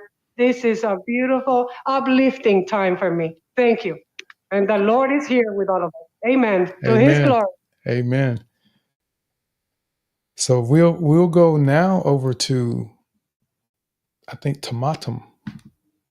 Yes, Tomatum is next. Hi, Tomatum. How are you today? Hello, Tim. I'm doing great. Still happy that you can say tomatum in Arabic. It's amazing. Yes, I'm working. Yeah, this is amazing. Your Arabic is improving. So first, I want to say that the song for Celine Dion. Oh my God, I felt nostalgic. For real, like I remember this song. Like I used to listen to it when I was in middle school. and it was an era, and we had it as ringtones on our phones. So wow, thank you so much. I felt really nostalgic for this. And I want to tell you something, Tim, and then I want to ask you, and then I'm going to tell you my answer. First, do you know that your space is like a podcast? For me, I'm talking about, personally, it's like a podcast for me, but it's more of like an interactive podcast. Like that, even if I can't take the mic, maybe because there's no place for me or anything, I still can hear your like wisdom and how different people share their different experiences, and you have no idea. And I just come to the space not knowing which one of the speakers today is going to click something in my mind. Because sometimes I hear someone talking about his 100% personal experience, and I just like get the idea that, oh, I can do this, or I did this, or I relate to this. So your podcast, well, Allah, you should make it a podcast for real. So your space is like a podcast. It's kind of like interactive one. I really love it. So even if I'm busy, sometimes, by the way, I just like, I barge into the space while I'm working on my laptop, preparing for my lessons or reading a book. Like right now, I was studying for teaching IELTS, okay, and I'm listening to you. It was awesome. So this is something that I really wanted you to know, and I really appreciate it. This is number one. Number two, the question. I read the title like Cultivating Life of Power and Authority. You mean power and authority over other people or me? I just need to know so that I can give you my intake. So, first of all, thank you for sharing that. And I'm glad that you enjoy the space and what we do, the podcast. I know you could put whatever name on it. And at the end of the day, I just hope that it adds the same value. But power and authority from the perspective of, and in the beginning, I read the definitions for power and authority. And power, ability to do something or act in a particular way, ability or capacity to direct or influence the behavior of others or the course of events. And authority is the power or the right to make decisions, give orders, or the power to influence others, especially because of one's commanding manner or knowledge. So it isn't power in the sense that we are trying to lord over someone, to tell them what to do or force them to do anything. It's power and authority in the sense that because you believe in yourself enough, you've equipped yourself with a level of knowledge, understanding, patience, confidence in who you are, that you have the power, just like stepping in front of a car in the street while they're driving, you have power to make that car stop. Just like you have the power to influence someone's behavior when they're communicating with you. When you let them know that, no, this isn't the type of conversation we're going to have. So that's what we mean by power and authority, not just simply telling someone what to do or how to do it. It's about the influence because of who you are, your character, and you understanding that you are wonderfully and beautifully made, and that you stop assuming the worst in situations, and that you learn to embrace and learn from difficult interactions, knowing that the best is yet to come, and then walking in the culmination of all that coming together. Because now, in your mind and in your heart, you know you have the ability to have influence over some of the outcomes that happen in your life. So that's what we mean by cultivating a life of power and authority. Great. So, my own 100% personal experience, I learned to do this when I stopped being a people pleaser and I learned how to say no. Oh my God, people just used to walk over me because I just didn't have the courage to say no, or to, literally set my own boundaries. But when I learned how to do this, it wasn't easy. It wasn't like just I pressed a button and I learned this. I learned by experience, by going through hard times. I sat with myself. I told myself, I don't want to do this anymore. I listened to podcasts. I read books. I watched videos. I listened to other people's experiences. I monitored how other people behave in front of me. And I learned how to change this. So yeah, I guess this is what worked for me. And miraculously, I hope I said it correctly, when I started saying no, when I started having more confidence in myself, when I started setting my own boundaries and never let anyone, trespass them, for real, everything started to just come, even when I didn't ask for it. So I stopped chasing, and oh my God, things are coming to me. Actually, when I used to chase things, I couldn't catch them. They always ran away. It's never the way that I want it to be. But when I started to just, stay put, having confidence in myself, say no, and not chasing, they come to me. I'm talking about whether it's people, opportunities, things, relationships, whatever. So yeah, stopping to be a people pleaser, learning how to say no and set boundaries, and don't be loose regarding your boundaries. Thank you so much. I'm done. Thank you for that. And that's a great explanation and example of cultivating a life of power and authority, being comfortable with the boundaries that you have and what you aren't going to allow someone to disrespect or impose on. So awesome. I'm happy to hear that you've done that. And I'll say this really quickly for everyone, because you mentioned learning to not be a people pleaser. So everyone keep this in mind, that there's a difference between being a people pleaser and pleasing people. It's okay to please people. When we please people, we do it out of love. But when we're people pleasing, we do it out of fear or guilt in many cases. So it's perfectly fine to want to put a smile on someone's face. That's pleasing people. You want someone to be happy. You want people to be able to have opportunities. That's pleasing people. But just to understand the difference between people pleasing and pleasing people. There's a difference. So thank you, Tomatum, for sharing that with everyone. Mama B, I see your hand. And then I see Donika has made it from her Zumba marathon she had today. Go ahead, Mama B. Yes, Tim, thank you. Yeah, I've heard you say that before, people pleaser versus pleasing people. So thank you for reminding us about that. Yeah, I needed a refresher on that. As you know, I'm a recovering people pleaser. But I just wanted to encourage people, for those who want to come up to speak, but maybe they're new on the app relatively, and they don't know how to do it. So to ask for the microphone, you just and I'm on Android, so I don't know what about the people on iPhone, but on my Android, I see the heart, and if you press on the heart, you will see where you could ask for your hand. No, sorry. The microphone, is that what it is? The microphone. You press on the microphone. That's right. You press on the microphone, and then we will see that you want to ask for the microphone to be speak, and then we'll bring you up. Now, once you get up on the stage, you go to the heart. Yes, Mama B.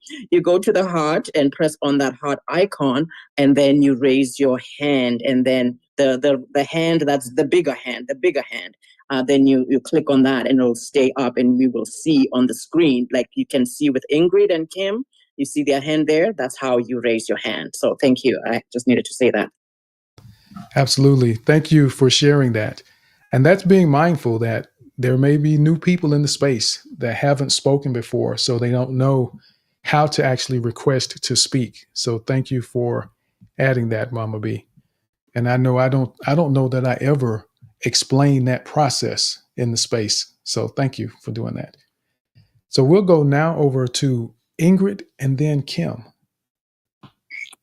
Well. Hello, Tim. Hello. Mama B.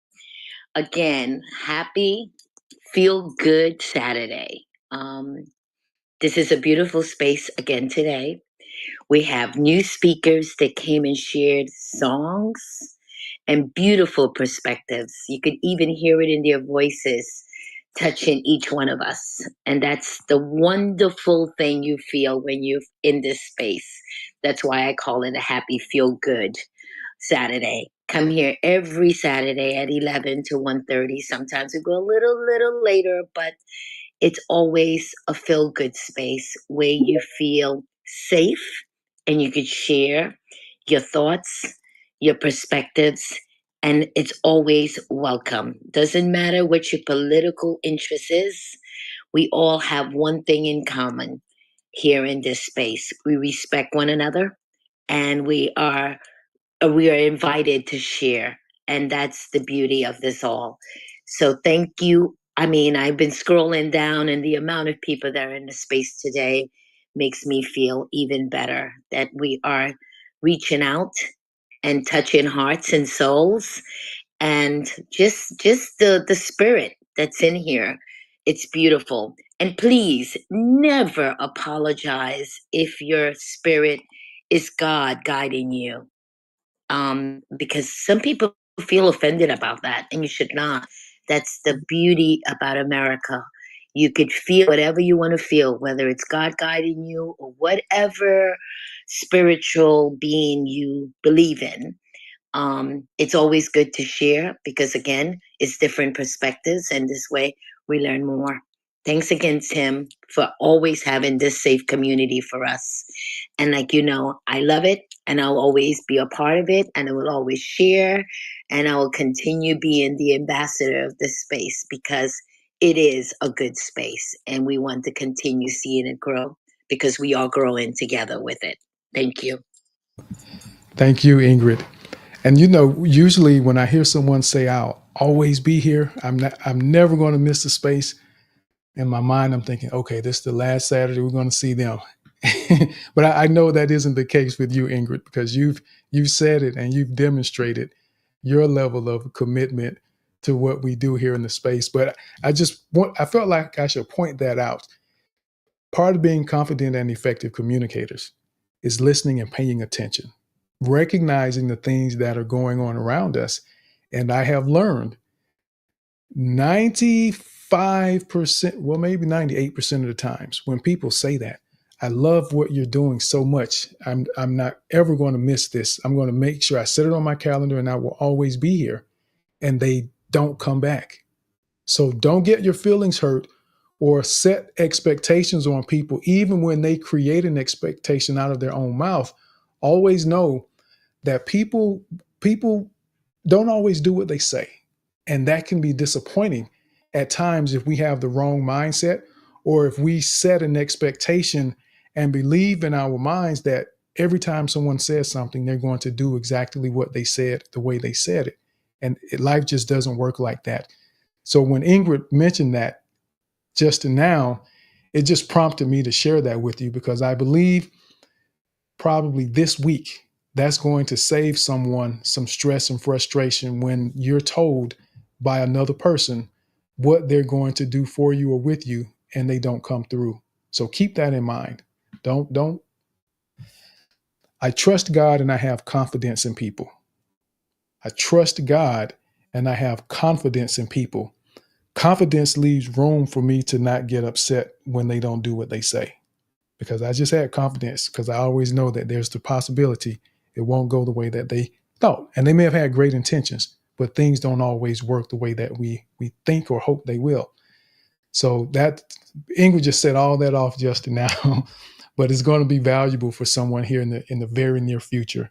That's going to save you some frustration or potential strain in a relationship because you create the wrong expectation, even though they said it. Ingrid, I saw your hand go up. So true, Tim. But even when I'm traveling, you see that I even try to come on. So, yes, it does build a little bit of angst to make sure, but because it's always such a good space, I never like to miss it. And I love to also go back and listen. And I always share and I always invite. So, yes, this space, if you don't do anything else, come visit us. If you can't, re-hit the replay, but it's always better when you are in the space with us. Thank you. Absolutely. And thank you, Ingrid. And yes, I know your commitment, Ingrid. So I know when you said it, you meant it because you've lived it. So it wasn't just words, it was actually action. So thank you for that. So we'll go now over to Kim And then I see Tomatum's hand, and then Roberto. Wait a minute. Yes, Roberto's hand is up as well. And what we'll do is it's 12:41 now. And we're going to take the hands that are up, and I see Mattia, and I hope I pronounced that correctly. Mattia just put his hand up. So we're going to go to those four speakers. And depending on how much time we have, if it's right around 1 o'clock, then we'll do a challenge or two. So let's go to Kim. How are you, Kim? Great to have you. Thank you, Tim. And it's so wonderful to speak on your platform. You and the rest of the team, I don't know if Donica has fallen off. You've actually really had such a wonderful influence on my soul, I think, over the last few weeks that I've been listening to your platforms. And to Ingrid, I think we've interacted before, Brenda and Mama B and the rest. Just I think you've given me the peace of soul that I've been needing, because I speak from South Africa and we deal with quite difficult issues. And for me, I'm a writer and I'm very confident in my writing, but I feel very lacking in confidence when I speak. And I often do give my views on continental platforms and even international platforms. And I always feel like I'm such a muddle when I speak. And I get so frustrated because when I write well, but my words seem to fail me, or I fail my words when I speak. And, I think Tim, just on a technical aspect, you were speaking about pausing and that. And in my lifetime, I want to be as calm as you and Mama B and Brenda and Ingrid and Donica, because I know even as I listen to my own tone, I feel there's a level of anxiety. I feel like anxious speaking. And yet it does come down to belief. But what I do feel on the positive side, and I think it's come out so beautifully in this group, is that if you're authentic, so even if I do a TV interview and I think I've muddled up my words, I always think of two things that I think save me, even if I'm not perfectly articulate. The first thing is that I'm very honest and authentic about how I'm expressing myself. And the second thing is that I believe in what I'm saying. So when I'm speaking about issues of, in my case, social justice in South Africa, I speak from the heart. And perhaps that is the thing that is the most valuable thing in speaking, because if you have faith, whether it's in a God or a cause that is greater than yourself. So when I'm feeling anxious about speaking, that always keeps me through, because nothing to me is more solid a platform for communication than truth and authenticity. Anyway, that's just sharing my truth and my perspective. Thank you so much. I've really enjoyed this space. Thank you. And thank you, Kim, so much for coming up and sharing that. And I really love it when people come and speak and then acknowledge the level of discomfort that you have in the midst of doing it anyway. That sets such a great example for those who may still be afraid and contemplating whether or not they should come up and try to share their thoughts. One of the things we we encourage people to do is to get comfortable being uncomfortable. And everything you said, Kim, was very clear for me. It was easily understood. And I know you mentioned that you felt like you were muddling along, but I understood your message. And what I love about the biggest part of your point that you made that stands out, that I stress for everyone, is that it isn't about being so eloquent or the perfect speaker. It's about the connection. The most important aspect of what you have to say to people or communicate to someone is the connection. And you said that whenever you speak, even if you feel like you've muddled along, that you're genuine, authentic, and that you are sincere about what you say. And that's the most important part. It doesn't matter how eloquent you are if people don't connect with you. And you have to be connected to what you're sharing first in order for people to feel connected to you. And they connect to you because of the sincerity and the connection that you have with your message. So I would just say, keep doing what you're doing, Kim. Keep speaking in the spaces. Listen to yourself on the recording And come in here, keep coming in here, keep getting on the mic. And what you will find is that the repetition is what it is. That's the only way to get better. You just have to keep doing it. Practice, practice, practice. And every time you open your mouth, there's an opportunity to practice, even away from these spaces. And that's something that I have done is interactions with friends. I don't tell them this, but in the back of my mind, I'm paying attention to what I say or how I say it. Not every time, but when I'm in a moment or a season where I'm trying to refine something in my process or my approach to communicating, I think about that when I'm speaking to friends. So I may correct some words that I say and not be lazy with something and leave a syllable off of a word, which is easy to do when we're amongst friends. So I just wanted to say that. So keep coming, keep joining, and keep participating, Kim. And you're going to see a tremendous transformation, not only in the way you speak and present yourself, but in the level of confidence that you have when you speak. So you're going to get there, but you did a fantastic job even today. So I see Brenda and then Mama B's hand, and then we'll go to Tomato.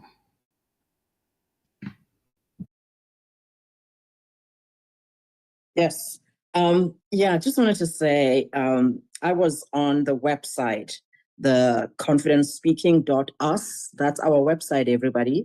It has all the resources and just different. Tim, you did such a great job on that website. I don't go on it enough, but I went on it the other day and I was practicing actually. So talking about practicing, Kim, and people on this space today, if you go on our website, confidencespeaking.us, you will see where you have the opportunity to practice. I was practicing reading the tongue twisters and the timed topics, and it was really fun doing it. And somehow I was hoping that I was getting recorded on that thing so I can hear myself, but of course I wasn't. But as part of the practice, what has helped me too is voice notes. I love sending people voice notes. I call them podcasts because on Telegram and on Signal, you can, I send 20 minutes, 30 minutes, 40 minutes of me talking. But I have stumbled on how helpful that is, especially now that I come to this space, the speaking space. So it becomes accessible to me because every day, I'm sending a voice note, right? So I use the 4 Ps in my voice notes, and I'm mindful to do the stuff that I learn here. And then I can go back. This is what I love about voice notes. I can go back and listen to myself. So then I get used to hearing my voice. Kim, you mentioned about how you sound, you feel a little uncomfortable listening to yourself. I have come to a place where I'm now okay with listening to myself because I listen to myself on these voice notes, and I can, listen from trying to learn and to improve. So I just wanted to throw it out there because I know, especially, maybe North Americans don't do voice note as much, but I don't know, for some reason, people outside the country here do voice notes, and I do voice note. I love voice notes. So yeah, we can use that voice note to learn even more about confident speaking. I'm done. Absolutely. Voice notes are a great way to practice, especially when they have a timer. When you only have 2 minutes, it's a great way to practice your conciseness as well. So you can record, erase, re record, and continue to practice, as Mama B said. And Mama B, just so you know, I am working on getting it set up so you can record the practice. So I'm working on that to allow people to see themselves on the video and just keep refining because it's about doing the work, everyone, doing the work. And I'm glad to hear that you went on there and did some of those challenges. So I see Brenda's hand. Brenda, yes, go ahead. Well, I first would like to apologize because Mama B is so good about promoting you. Me, I'm just all about myself. Anyways, Cam, I want to address you. Oh my gosh. You just don't know what I was like. Believe me, if I'm here doing this, you can so do this. I was so nervous. I literally would be sweating, in my chair, on my couch as I'm speaking. And I can assure you, I spoke even less than I am right now. So you got this. Keep going. Absolutely. And Brenda is, in the past, Brenda would try to have one sentence and say it as fast as she could. But now she's willing to share some thoughts and actually give us a full paragraph now. So Brenda, kudos to you. And that's part of the journey, everyone. That's what I want you to be able to see. That's part of the reason I like to bring other people up to co-host as well, so that they're able to have the experience. It's different being a listener. It's different seeing the word speaker under your name. It's different actually speaking in a space. And then there's a difference when you have the word co-host under your name. So it creates these different or tiered levels of anxiety and discomfort that we feel. And I want you to be able to go through the entire scope of progress here in this space, that you get to experience these different scenarios. And this is why we do the challenges. So you go even another level of getting comfortable being uncomfortable, because you don't know what a random topic may be, but you learn how to respond even when you don't have time to prepare. So we're trying to get you ready for every situation that you may face in life when it comes to communicating.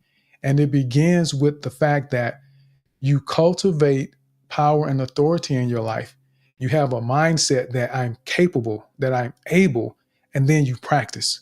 And eventually you get to a place where it doesn't matter. And that's why I'm comfortable that you can give me a challenge. I welcome challenges. Throw a random topic out there when you want to. Just let me know, hey Tim, I have a random topic for you to do a challenge. I'm fine with that. I'm willing to mess up. I'm willing to make mistakes in order to get better. Because every time I make a mistake, it's simply an opportunity for me to improve. And that's my mindset. And that's what I want everyone to begin to have in here, so that you are able to maximize the opportunities that come your way in life.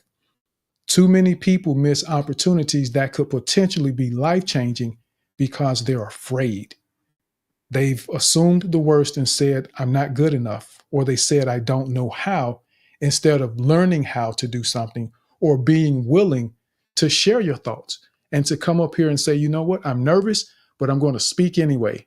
And that's the path to making progress and getting better and seeing your life transform to a point that you become unrecognizable to people who knew you in your past, because you become a different person that now walks with power and authority.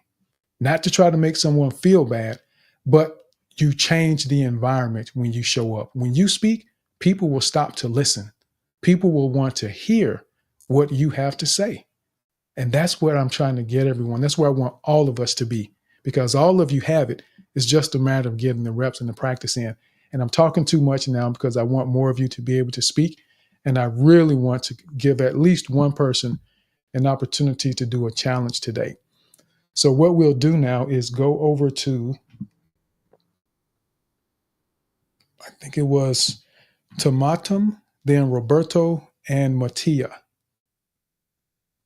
And then I see Mark's hand just went up. So Tomatum, go ahead. Yes, Tim. Well, actually, I like kind of hesitated before raising my hand again because my anxiety kicked in. It's like, you already talked once, shut the hell up, just don't raise your hand again. But then I told myself, Tim is not going to think like that. So I just want to applaud how I admire your laid back, rational way of like managing the space. I'm looking up to that, by the way. I just wanted to ask you about something. You have raised the issue, a very important issue to me personally, which is the difference between being a people pleaser and pleasing people. I know it's a thin line, so it's not actually that easy to spot the difference. If you can just tell us, in your own opinion, professional or unprofessional, how to tell the difference, that would be much appreciated. Thank you so much. Sure. So the difference in being able to, well, recognizing the difference is, one, it begins with how you feel inside. How do you feel inside? Many of us know that when someone asks us for something and there's this anxiety that builds, and in your mind and heart, you feel like, oh no, not again. Now I have to change my schedule and I have to do something differently to try to accommodate what someone is asking you for. And there's a heaviness that you feel when you're people pleasing. And that isn't what you should feel when you're doing something for people. But when you buy someone a gift for their birthday, you're excited. You enjoy that. You look forward to seeing the smile on their face. Just like I look forward to hearing people in the space say that, you know what? I did what we talked about and I had a new opportunity. That's pleasing people. And that's seeing smiles on your faces because I care, not because I have to. And it would be different if I showed up because I felt like, well, if I didn't come one Saturday, everyone is going to get mad at me and never come to the space again. That would be people pleasing.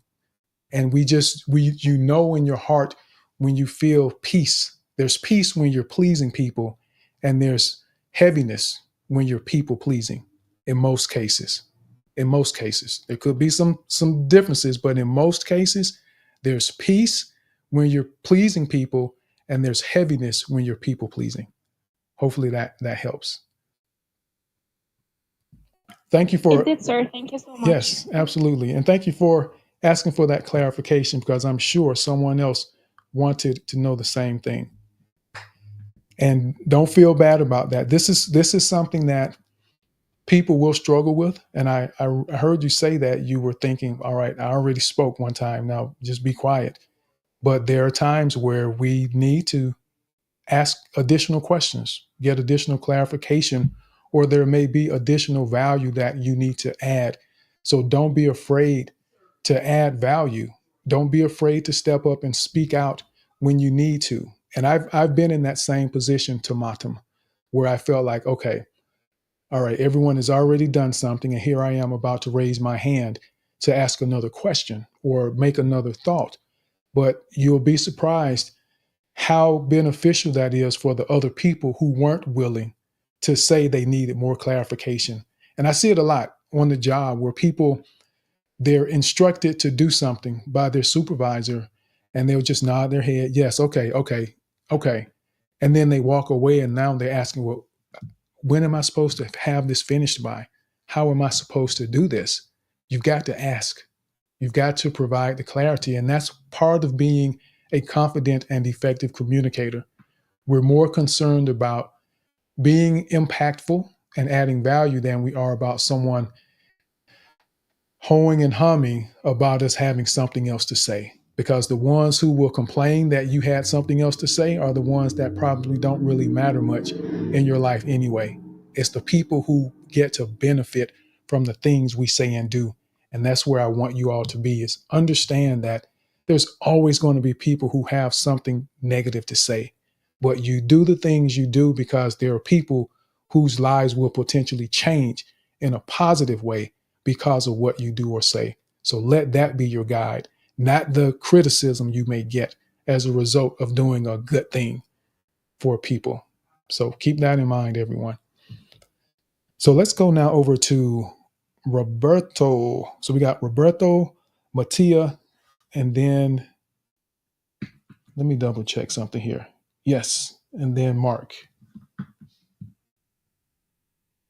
Roberto. How you doing, guys? Doing well. Thank you for giving me this chance. I don't have the gift of speech, but I felt compelled to tell you guys this because it has helped me a lot to understand this. And I'm gonna try to make it quick to not take too much time. But basically, what I've learned is that uh, belief is never enough. Belief is stupid, right? Believing in oneself is not good. Believing in God is not good. It's knowing, right? Because based on proof, believing is trusting without no proof, and that leaves no motivation, right? Because then, for example, I don't feel good when I exercise, right? I don't feel good in the moment when I'm fasting or I'm doing something else, but I know what comes after, right? I don't believe in God. I know Him, right? And I don't want to believe in myself. I want to know, right, who I am. And I think that understanding that has given me more confidence, right, in my life. I didn't went to college. Well, I went to college, but I didn't graduate. I had to uh, like minimum wage jobs and stuff like that. So all life has come down upon me, right? And I was all sad and stuff. And just coming and talking to people like you guys is very motivating in understanding that I'm not alone, right? And it helps me know things, right? And then belief disappears because knowing like kills the belief, right? You don't know, you don't need belief after you know.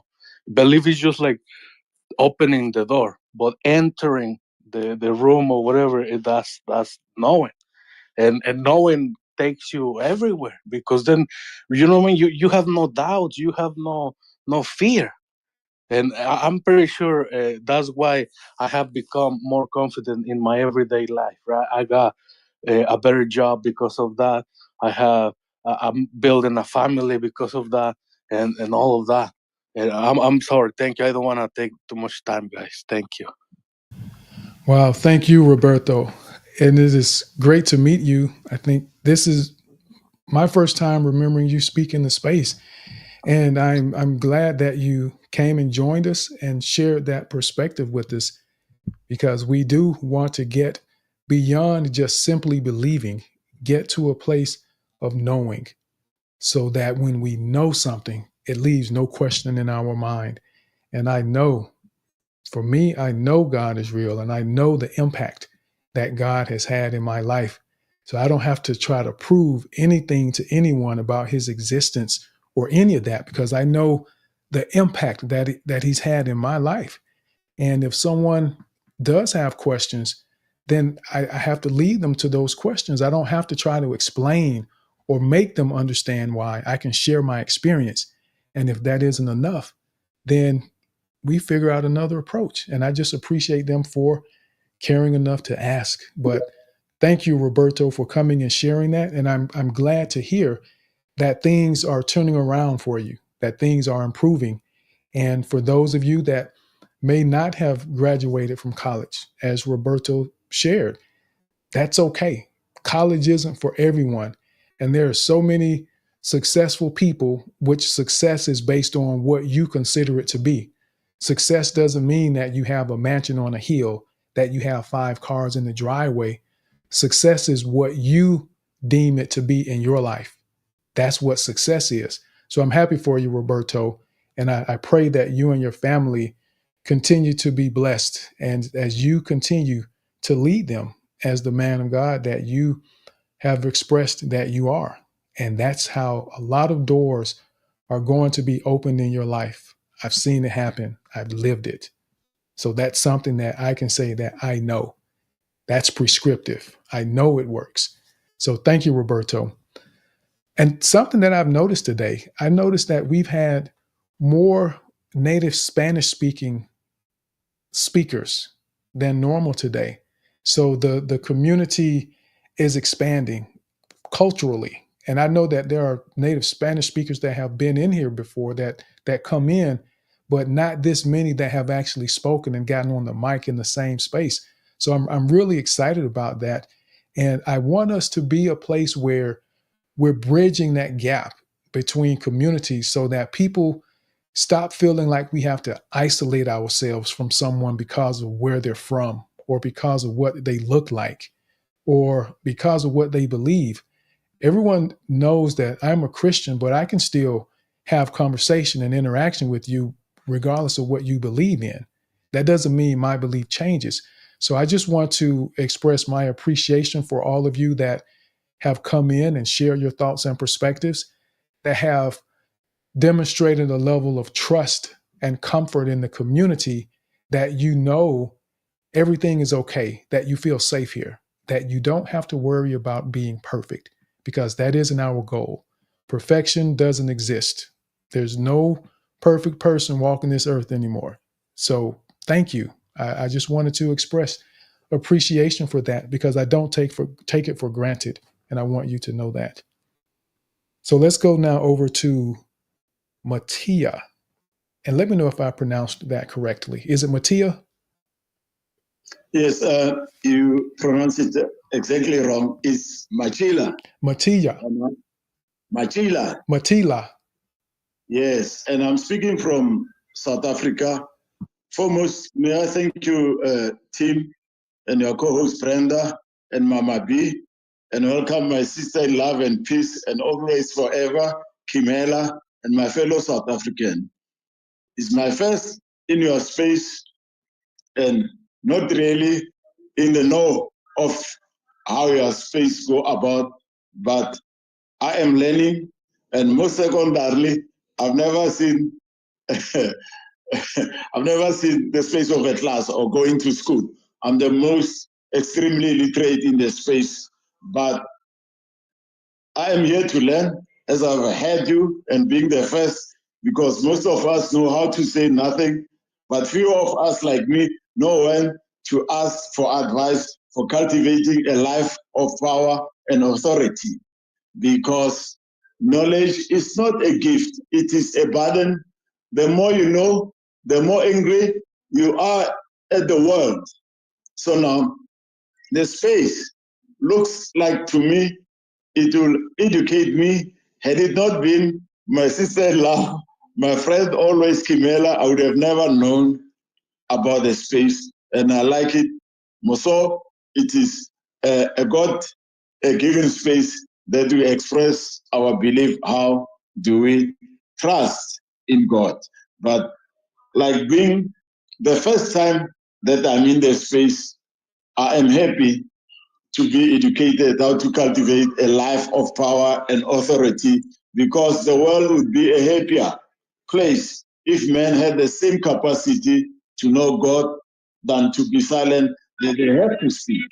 I end up my submission for today being the first in your space. And I thank all the speakers that have already spoken here and those that are to follow. It's an excellent space that is educative. I thank you all. Thank you for that, Matila. And we are grateful to have you. Glad you joined us and are getting involved.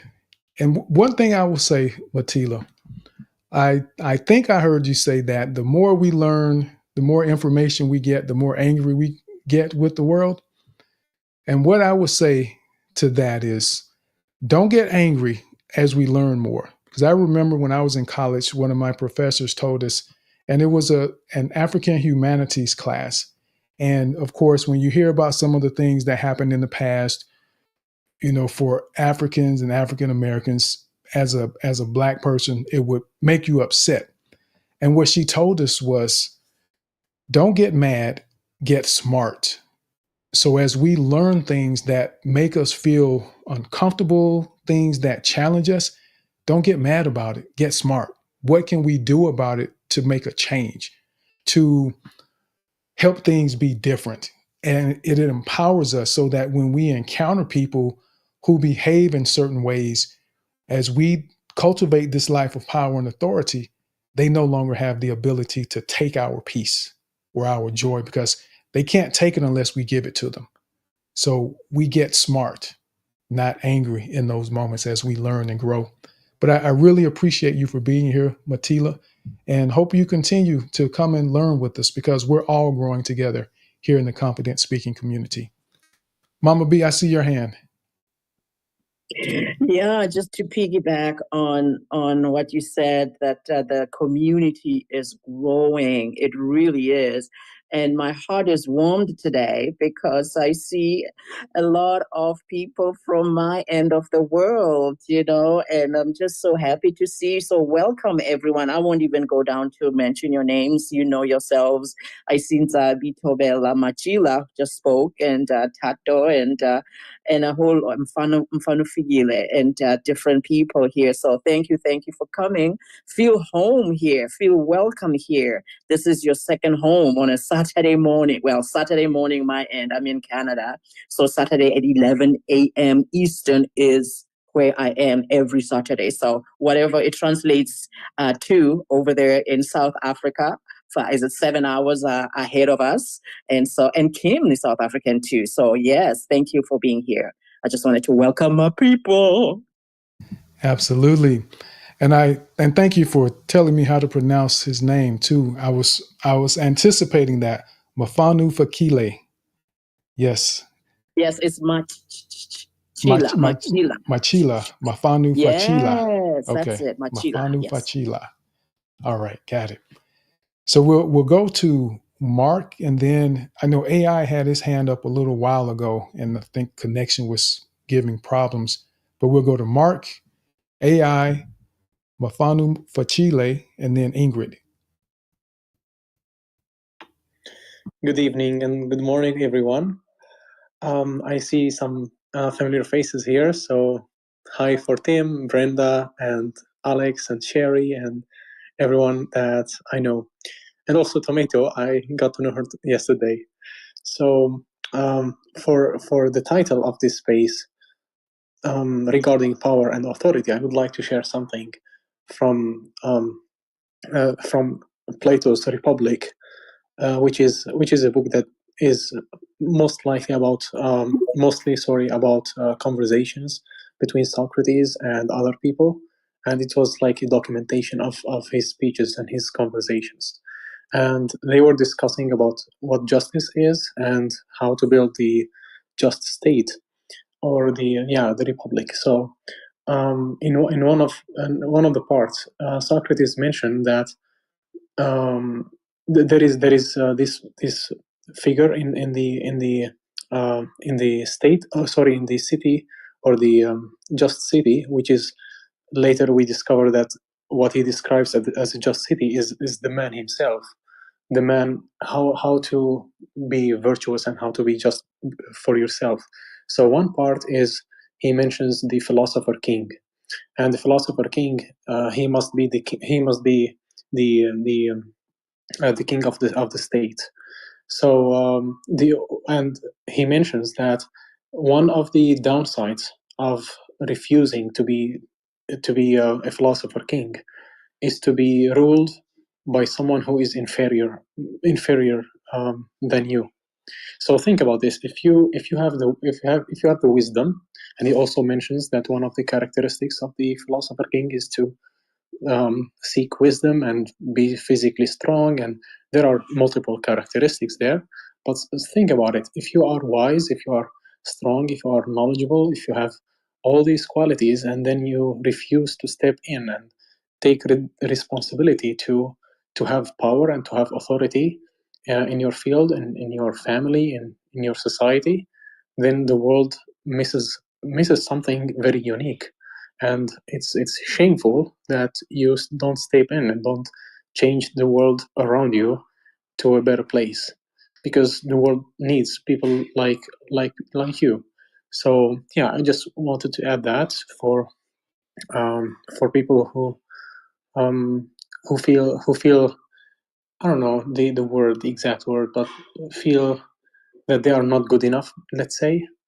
So you need to question that again and see how taking responsibility can change the world around you, whether it is your family or the society or anything. Like, for example, Tim on his space, there is no way I can see Tim opening a space and I don't join in, because the authority, the knowledge, the wisdom that is shared is just amazing. And I always enjoy joining and picking up the mic and speak. So thank you, Tim, and thanks for everyone listening to me. Absolutely. Thank you for that, Mark. And that's a great reminder for all of us to make sure, even to what Tomatum was saying earlier, where she felt like she had already spoken and didn't need to say anything else, taking up too much time. But don't deny the world or the people that have been entrusted to your care the opportunity to see their life change because of something that has been placed in your heart that people need to hear. It may not mean a lot to you, but for someone else, it could be life changing. So just think about it like this. If you are for those people who teach calculus at the university level, to hear someone talk about 1+1 or the multiplication table, it's elementary for them. But calculus is easy for them as well. So in their minds, they have to just give the information that they know people need, even though they already understand it. So there may be things you already understand that make sense to you, but it is new for someone else. So thank you for that point, Mark. Share it anyway, because we never know who may need it. That's part of being a leader. Sometimes being a leader isn't the person who's in charge of a group of people. Being a leader could mean that you share knowledge and information that gives a whole group of people a different perspective on how to do things or how to live their life. It's taking people places that they may not have been able to go on their own. So thank you, sir. So let's go now over to AI. So we got AI and then Mafanu Fichile, and then we'll go to Ingrid and then Thato. And Thato seems, it almost feels Greek to me, but I may be wrong. But let's go ahead. AI, how are you, sir? Welcome back. I'm fine, Mr. Tim. It's good to be back. When I was listening to Kim Heller, I hope I'm right. I felt some passion when she was talking, and I felt this is just my situation. A couple of months ago, I felt like there is more to me. There is more I could offer the world, but I have this fear of communicating myself to my world. Some days I think I'm going to be a father, and it will be so bad if I can't speak up for my family, if I can't speak up to my team. I'm going to build a business on this. I'm building one right now. The fact that I've spent my time here over the past couple of months has helped me build a team, communicate my ideas to a team. And ever since I have this reason, this why burning inside of me, knowing that I need to be able to speak up for my family some days, I need to be able to speak up for my business some days, I start having this burning desires of making sure I learned to speak effectively. I learned to communicate effectively. And I'm urging everyone here. I still feel fear right now. So Kim, you're not alone. I still feel fear most times when I'm speaking. But the thing is, I learned to manage it. Everyone has a form of fear in some degrees, somehow. Everybody feels some fear, one way or the other. I bet you Elon Musk will have some level of fear right now when he's speaking most times. Trust me. I think it happens to everyone. But we can build this over time. We can learn to, it's actually a learnable skill. We can learn it. We can perfect it over time. And for everyone, let me give you this word for everyone to take home for this topic. If you can't cultivate a life of power and authority in some ways, it means you are a slave. Thank you, everyone. Thank you, AI. And yes, sir, keep demonstrating. And what you just explained and expressed to everyone is your why. And this is something that I try to make sure everyone understands the importance of having the right why. If your why is money for something you do, that can be very difficult to maintain because if you don't get the money as quickly as you want it to come, then you lose the excitement or you lose the desire because your why isn't in the right place. But as AI said, he expects to be a father at some point in time. He plans to run a business, which he's already begun. So his why is so that he can be the type of father and the type of leader that he wants to be for his family. When you have a why like that, who's going to be able to get in his way and stop him from doing what he's trying to do and accomplish what he wants to accomplish? No one. For any of you that are parents, that are spouses, when you have people in your life and that type of why, you become unstoppable and you begin to cultivate that life of power and authority and actually walk in it because you know your why. And the significance of your why far outweighs any distractions or any potential anxieties or hangups you may have about doing something and taking action. You're going to do it. And whatever the cost, you're willing to pay it because your why is that important to you. So thank you for bringing that up, AI, and sharing that additional perspective to understand the importance of why and why we should become more confident and effective communicators as well while we cultivate a life of power and authority along the way. And what I just want to say to everyone, we will be closing in a few minutes. So we've got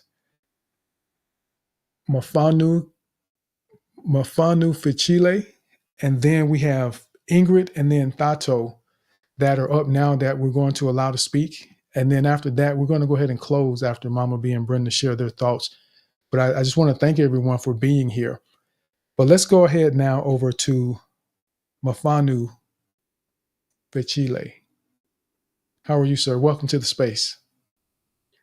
Yeah, greetings, team, and your colleagues, and all other listeners within this.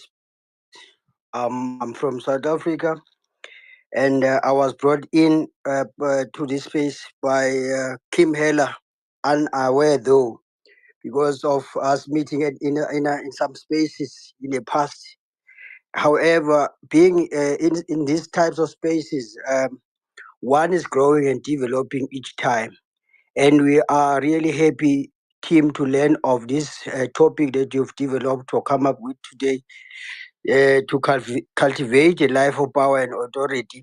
Because you find that at most in our country, for instance, around the issue of social dialogue and social debate, and how well we can enhance one to lead and to live within the expectations of the communities around us. We have since learned that there are sometimes issues where we find that fear takes over. As I've been listening to most of the speakers, including myself, I want to exempt myself from it because at most fear comes into play. Because sometimes you just develop fear for something that you don't even know yourself. However, because of the what's called the abuse of power, which is more prominent in our space, in our country, and in our organizations, you find that those who are in power, they tend to be very impatient with the people whom they are leading or they are supposed to be leading. And I've since learned that this impatience is an equivalent to an African what is called idiom to say, if you are rushing to have a child, you may end up marrying a pregnant woman because you are rushing to have a child. I don't know whether the interpretation of that is clear to everyone. That talks to the issue of rushing to get things. And by so doing, they find that you learn that there are instances where the issue of power and the misuse thereof pushes those who are so-called in power to instill fear on the subordinates. And then you learn that the subordinates cannot perform or execute their thinking capacity to its best or to its capacity because they are now being instilled to be fearful. That is the power of being abused by those in power. And last thing that one may talk to a team is that when we're speaking of the power and authority, what is good about it when it's properly used? One learned that over time, it may grow those around yourself, especially your kids, your family, the organization, and the community around. Because if you speak something of power, something of authority, not in an abusive way, but in a manner that it is helpful for one to grow, you learn that people around you tend to learn things from yourself. But the most difficult thing that one needs to overcome is the element that is instilled over time to be fearful, because once you start to be fearful, you lack trust, you lack your self-esteem. You can't forge ahead because you feel that each time you make a step or you say something, you may you may step on other people's toes, and you find that again those there are some people who are in danger, wherein they tend to listen to respond to situations than to listen for a purpose of coming up with a solution to an envisaged or to a presented argument. And at the end of it all, those who are in power and or in authority, they then end up abusing the same so that they can win the argument that is before them. So Yes. what we are learning, team, I nearly said Kim because we mostly engaged and listened to when we are in the local space in South Africa, is that we appreciate this space and we hope that it's going to make us grow in terms of us, because each day we need to grow in terms of our livelihoods, in terms of how we approach things and perspectives in different organizations and spaces where we interact with people. Hence, we appreciate this space. I'm the first time being here, but I felt that this was very educational, and I wouldn't step aside having learned that there are so many things that one is learning. I must thank you so much, team. Thank you. Thank you, Mafanu, for Chile, and appreciate that. And yes, when we have power and authority, we have to be mindful how it's used. And even if you aren't the person that's in charge of the government, if you aren't in charge of an organization, as an individual, we have to be mindful in our personal interactions with people. And I'm very, I'm very mindful of the influence that I have. So I try to be very careful with the words that I speak. I try to be careful with the places that I go, even with spaces. There's certain spaces I don't go to because I know people may follow me in that space, and I don't want to lead someone into an environment that could be damaging or an environment that is not beneficial for them. And of course, I know that everyone is adults on here, but there's still the idea that there's a level of accountability, and we have to be mindful of that power and authority and influence that we have over other people. And there are times I will go to a space, and sometimes I'll see people start to come in because they want to see what I'm listening to. So I'm mindful of that. And I don't want to lead someone into a place that puts who I am into question, my character, So wow, this is what Tim, this is the other Tim that we don't get to hear about or see in his space. So I'm very intentional about being the same Tim no matter where you see me, the environments that I'm in. So if I go to a space, I may be hanging out with just some friends. Like yesterday, Mark came into the space that Tomatum was co-hosting, and they were just chatting, talking just because they're always practicing their English. So I just went in there to hang out, and I saw Mark pop in and a few other people that popped in. But I knew that was a safe environment. That was a learning environment for someone to come to. So just think about that. When you establish this power, authority, and influence in your life, it isn't just so that you get to dictate or manipulate people and circumstances. You have it for a reason, and it should be to positively impact people's lives when you have that. So please, please, please keep that in mind. Please keep that in mind. And let's go over now to Ingrid and then Thato.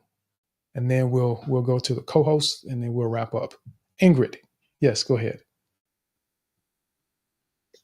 Here I am. Oh, I just wanted to say, number one, bienvenidos a los Latinos y Latinas in the space today. I love this multicultural space today. South Africa is in the house. Tim, you are cultivating, and you are just bringing people together. You are taking us places, and I love it. I just wanted to say that. Thank you. Thank you, Ingrid. See, and I have to get my Spanish up. I took Spanish in high school, but that was so long ago, and I did it for a grade. So I didn't really embrace it to actually be able to speak and communicate. So once I get a handle on my Arabic a little bit, then Spanish, and I'll see what the next language ends up being. So I'm 53. So I'm still learning. I'm still growing.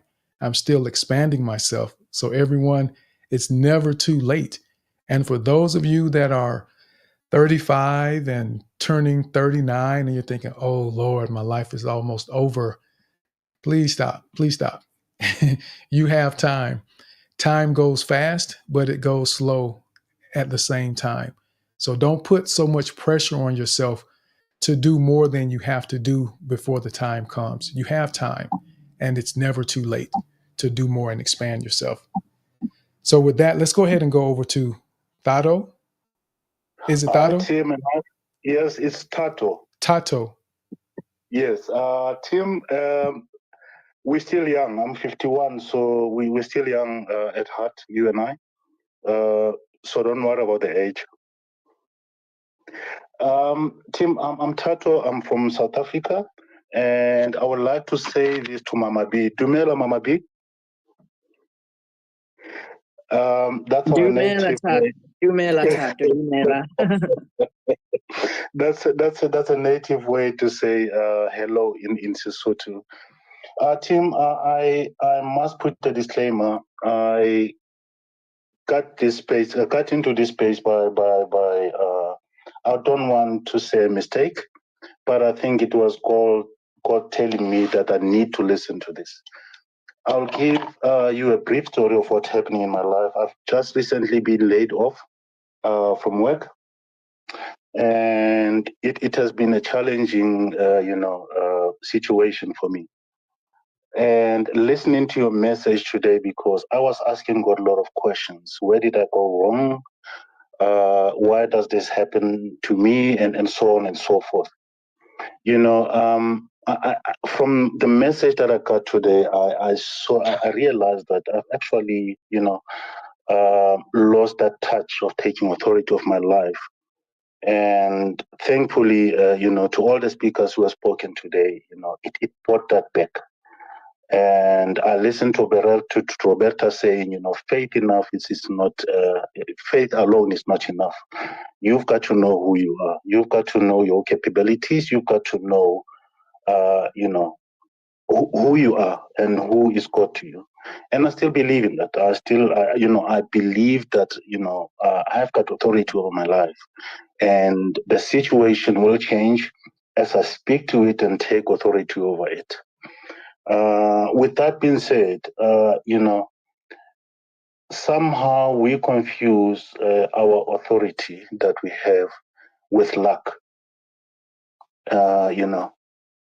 I think that's where we make a lot of mistakes. We lose that because we confuse it with luck. Everything that is happening in our lives, it's luck. You don't get to experience who you as Tato is. It's not happening through luck. It's happening because you've got that in you. And listening to the speakers today, I listened to Roberta, I listened to Kanan, I think the gentleman who spoke earlier crying. I could feel his pain. And I've realized through speakers today and you, Tim, and a co-host that, there are things that we're missing in life, or there's things that we're confusing in life that we really need to get in touch with. And thankfully, I've listened to this, and I thank God that I had an opportunity to listen to everyone who has spoken here today. And I'm glad, it gives me that confidence that, things will change as long as I know who am I, what my capabilities are, what authorities do I have in my life. And I believe that, everything will turn good for me. But to everyone, thank you. You brought that Tato in me today. And I would like to thank for it. This is a good space, and I'm going to be, a permanent resident in this space. Thank you very much, Tim. Thank you very much for that, Tato. We appreciate you being here. And like Mama B said, or Ingrid, South Africa is in the house today, and not just in the house, but coming up and grabbing the mic as well. So I appreciate everyone coming up and highlighting the diversity that we have in the community, allowing your presence to be known so that we know who's here and to share those stories. You never know who's listening. You never know who may have an opportunity for you when you come up and share and speak, and allow yourself to be visible in spaces like this, in communities like this. So thank you for sharing that. And I'm happy to hear that you are taking the lead and not just being passive about your experience and understanding who you are and whose you are. And things don't just happen by chance. There's a reason for everything that happens. And I've been there. I've lost a job before. And I'm here to tell you that he is able. And in the midst of not having a job, the bills don't stop coming because you don't have a job, but he is able. And things get worked out, but we do our part. And no matter what your capacity may be right now, know that you have the ability to expand your capacity. So we can't settle for what we know in this moment. We continue to grow, we continue to improve, and we continue to get better.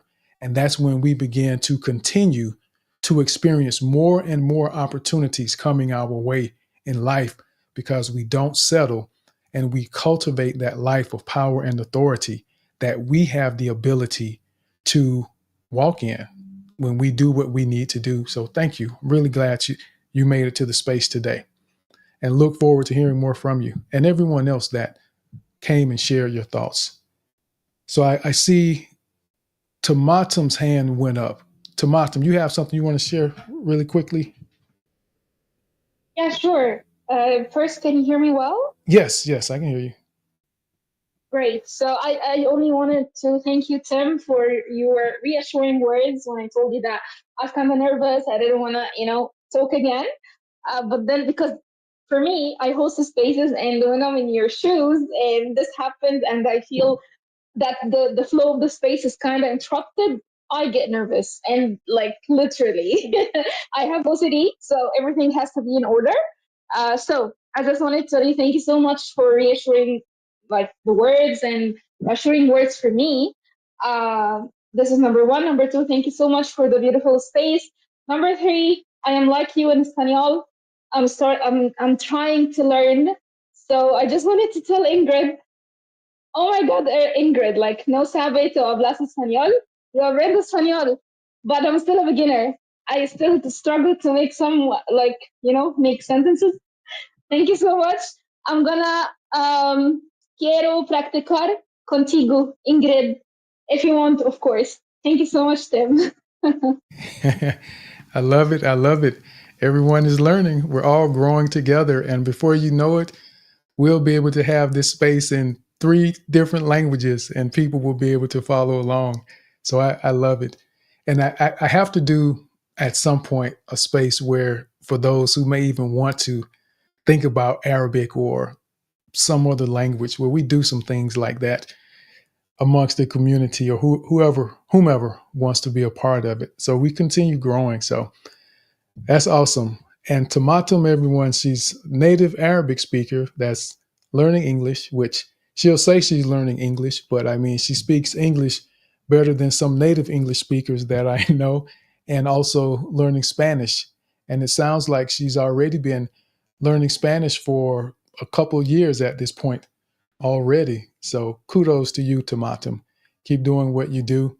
Thank you so much. It was actually only 10 months, or as they say in Espanol, I think de meses or something like this. I'm still a beginner. I'm still A1. Well, your Spanish is better than my Arabic, I'll tell you that. But thank you for sharing that. So let's go now to Brenda. You have anything you want to add before we go? I will indeed, sir. I want to thank you for the honor. Mama B, it was a pleasure. Thank you for sitting by me and allowing me to sit by you, because I would imagine that we just would not sit next to anyone. And speaking of that, I am an explorer. So don't follow me, folks. Don't follow me. Don't follow me. And let's see, what else was there? Oh, my encouragement to the room. I am you. I was once a very avid listener, and I will be again, and I am always. So you can do it. If you're down there, you'll be up where I am. So we really are all listeners. So thank you so much, Tim. Absolutely. Thank you, Brenda. I appreciate you coming up here and being a co-host with us today.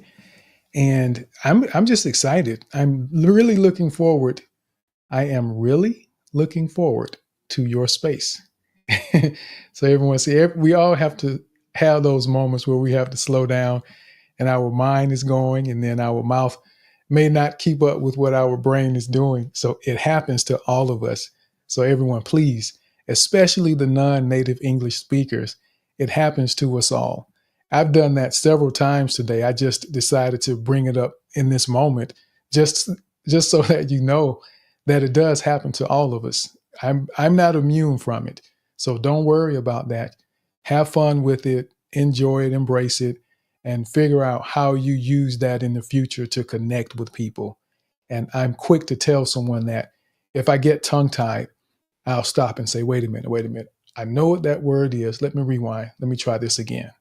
And then I just start over with the statement, and it's okay. So just relax. When things happen, something comes up, just relax. It's okay. You just figure out what the next step is and you keep moving forward.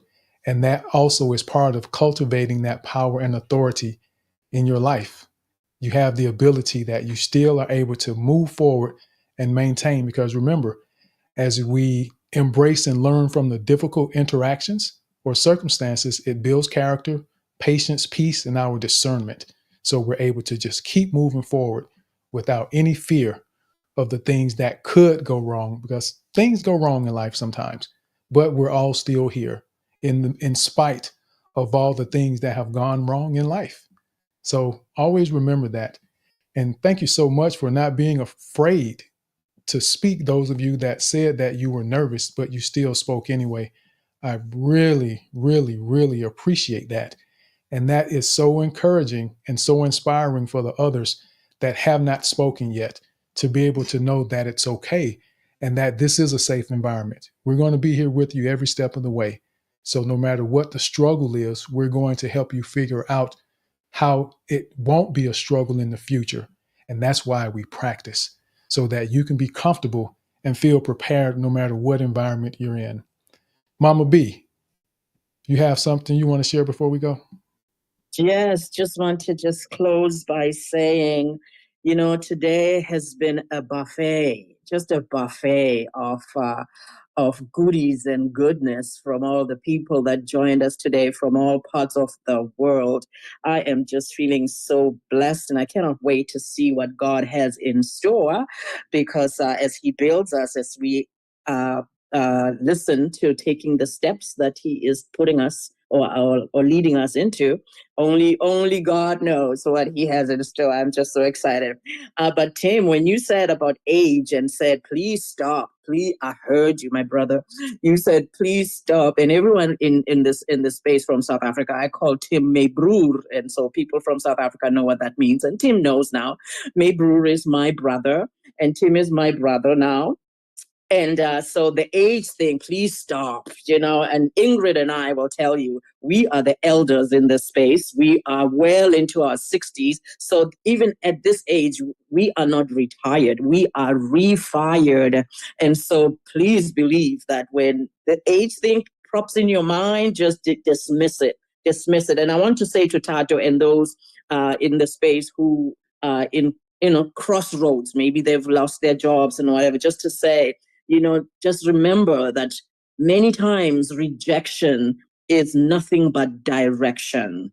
Okay, so do not sit in that feeling of rejection and feeling, oh, I'm unlucky or whatever it is that, the thoughts that come into mind. But just know that it is often just direction, and that we can look back at these points of rejection, and we see and we hear a lot of people who say, you know what, when I lost my job, that was the best thing that could have ever happened to me. So yes, sometimes God's man's disappointment is God's appointment. So I love this space today. Thank you, Tim, for holding this space. My brother, we love you so much. We love you, and that's why we keep going into that buy me a coffee thing in your profile, everyone. Because Tim speaks for so many hours, and by the end of it, he sounds posh to me anyway. And so, so when we go into that, buy me a coffee, buy the man some cookies or coffee, whatever. But anyway, thank you, Tim, for this space, and thank you, everyone, for being here. I'm done speaking. Thank you very much, Mama B. I appreciate that. And I have, and there's people that come to the space and jump in, join in, and contribute. And it's very refreshing when we have that. And I just want to encourage everyone that when you find an environment that is adding value to your life, be a part of it. And as you are growing, as you're learning, and I'm not just talking about here, I'm saying this no matter where you are, when you find an environment where you're able to thrive and gain some benefit from it, don't just get all that you can get and leave. Figure out how you can make a contribution to help those people who are coming behind you. You were new in the space at one point in time. And once you feel like, okay, I've learned a lot, this has helped me improve my life in some aspect. So now, instead of just saying, okay, I'll find something else to do, help some of the new people. Make contributions for them. Share your testimonies and experiences so they're able to benefit from your journey, to be able to know that, okay, he was right where I used to be, and look at where he is now. It's possible for me to do the same thing. And that's what we want to do. And that's something that I learned, in an environment that I was in where it didn't feel as though I was getting a whole lot personally. But what I realized was my presence was valuable for other people who were coming. My presence alone was impactful. To see me smiling in the morning was impactful for people because they said it. So I understand that it isn't always about me. And as confident and effective communicators, as people who cultivate a life of power and authority, you understand that it isn't always about you. It's how can I be a positive influence and impact someone else's life? And that's when you begin to live life on a level that you would not believe if you haven't gotten there yet. It completely changes everything. Mama B, I see your hand. No, I just wanted to say, Brenda, I meant to thank you for co-hosting with me. It was a joy. Thank you, Brenda. I hope we can do this again. You did fantastic. I see. I figured Brenda probably is not going to say anything. So that Brenda having her quiet moment just now. I thought nothing of it. Yeah. Nope. Yeah, it's just like a given. Thank you. Absolutely. Thank you. And I could just kind of pour over all the love and goodness on you all, but I know that we have come to time, and I did extend a little bit today, a little bit more, because we've had so many new speakers that came up, especially South Africa representing, and then having a lot of our Spanish speakers come up as well. And it isn't about singling people out, but for me, it's an observation and it's a recognition of growth. It's a recognition of connection. It's a recognition of transformation that we as a community are having with people from everywhere. So it warms my heart when people come up and I hear different voices, I hear different accents. So that's special to me. So that's why I point that out. And I want you to realize that I see you and know that you all matter. And that's why I always do the roll call for those that are listening, because everyone isn't ready to speak. You may just want to listen, and we appreciate you just the same. So I want to say thank you and hello to Mitch for joining us. I met Mitch recently as well, so glad you were able to jump in for a few minutes, Mitch. Hero X Community, Lawan, Truths, Iman, Kim, Rookie, well, Kim Wendy. And I need to find out if it's Wendy or Wenday, if they just didn't put the accent mark there. But Kim, you can let me know one of these days. But Kim, Rookie, Shari, Jade, Abubakar, and let's do some high fives and hearts for Brock Roberts. Today is Brock's birthday, and we wish Brock a very happy birthday. And what I will say is, Brock, I know that you are a football fan, Tennessee fan. So for your birthday, I'll say I hope that Tennessee only loses by 10 points for your birthday. So happy birthday, my friend. And thank you to Kim, Heller, Ethos, Elitza, Kevin.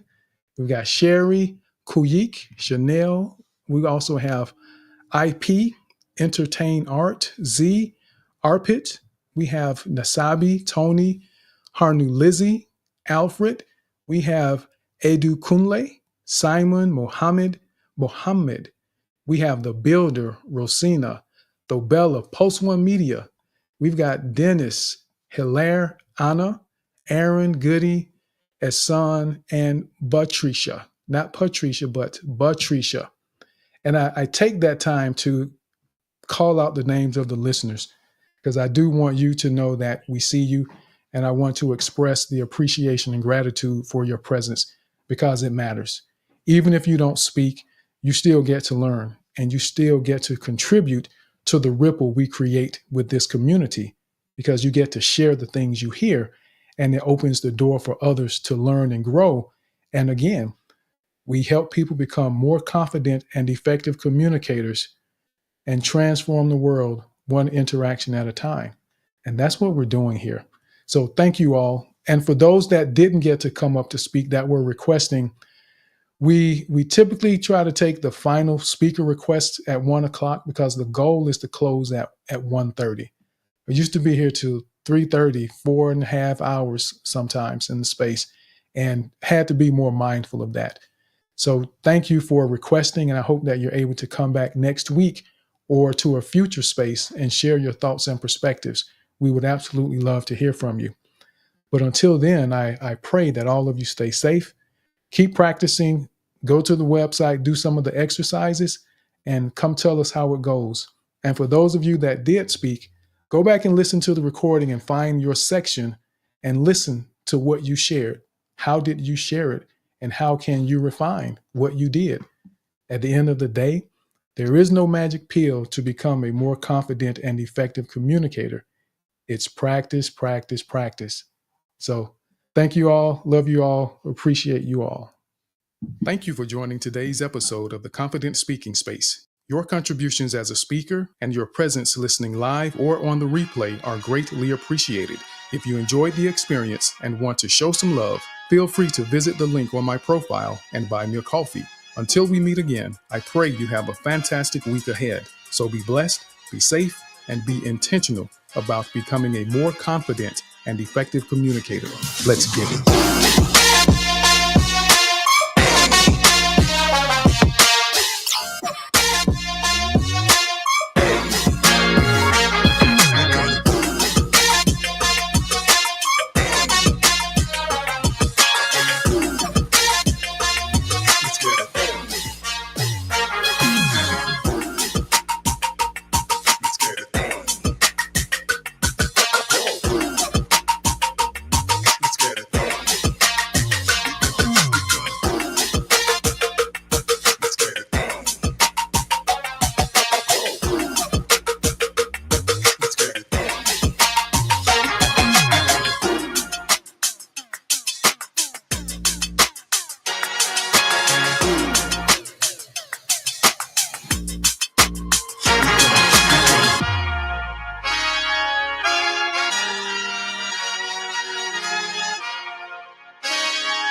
we gonna roll.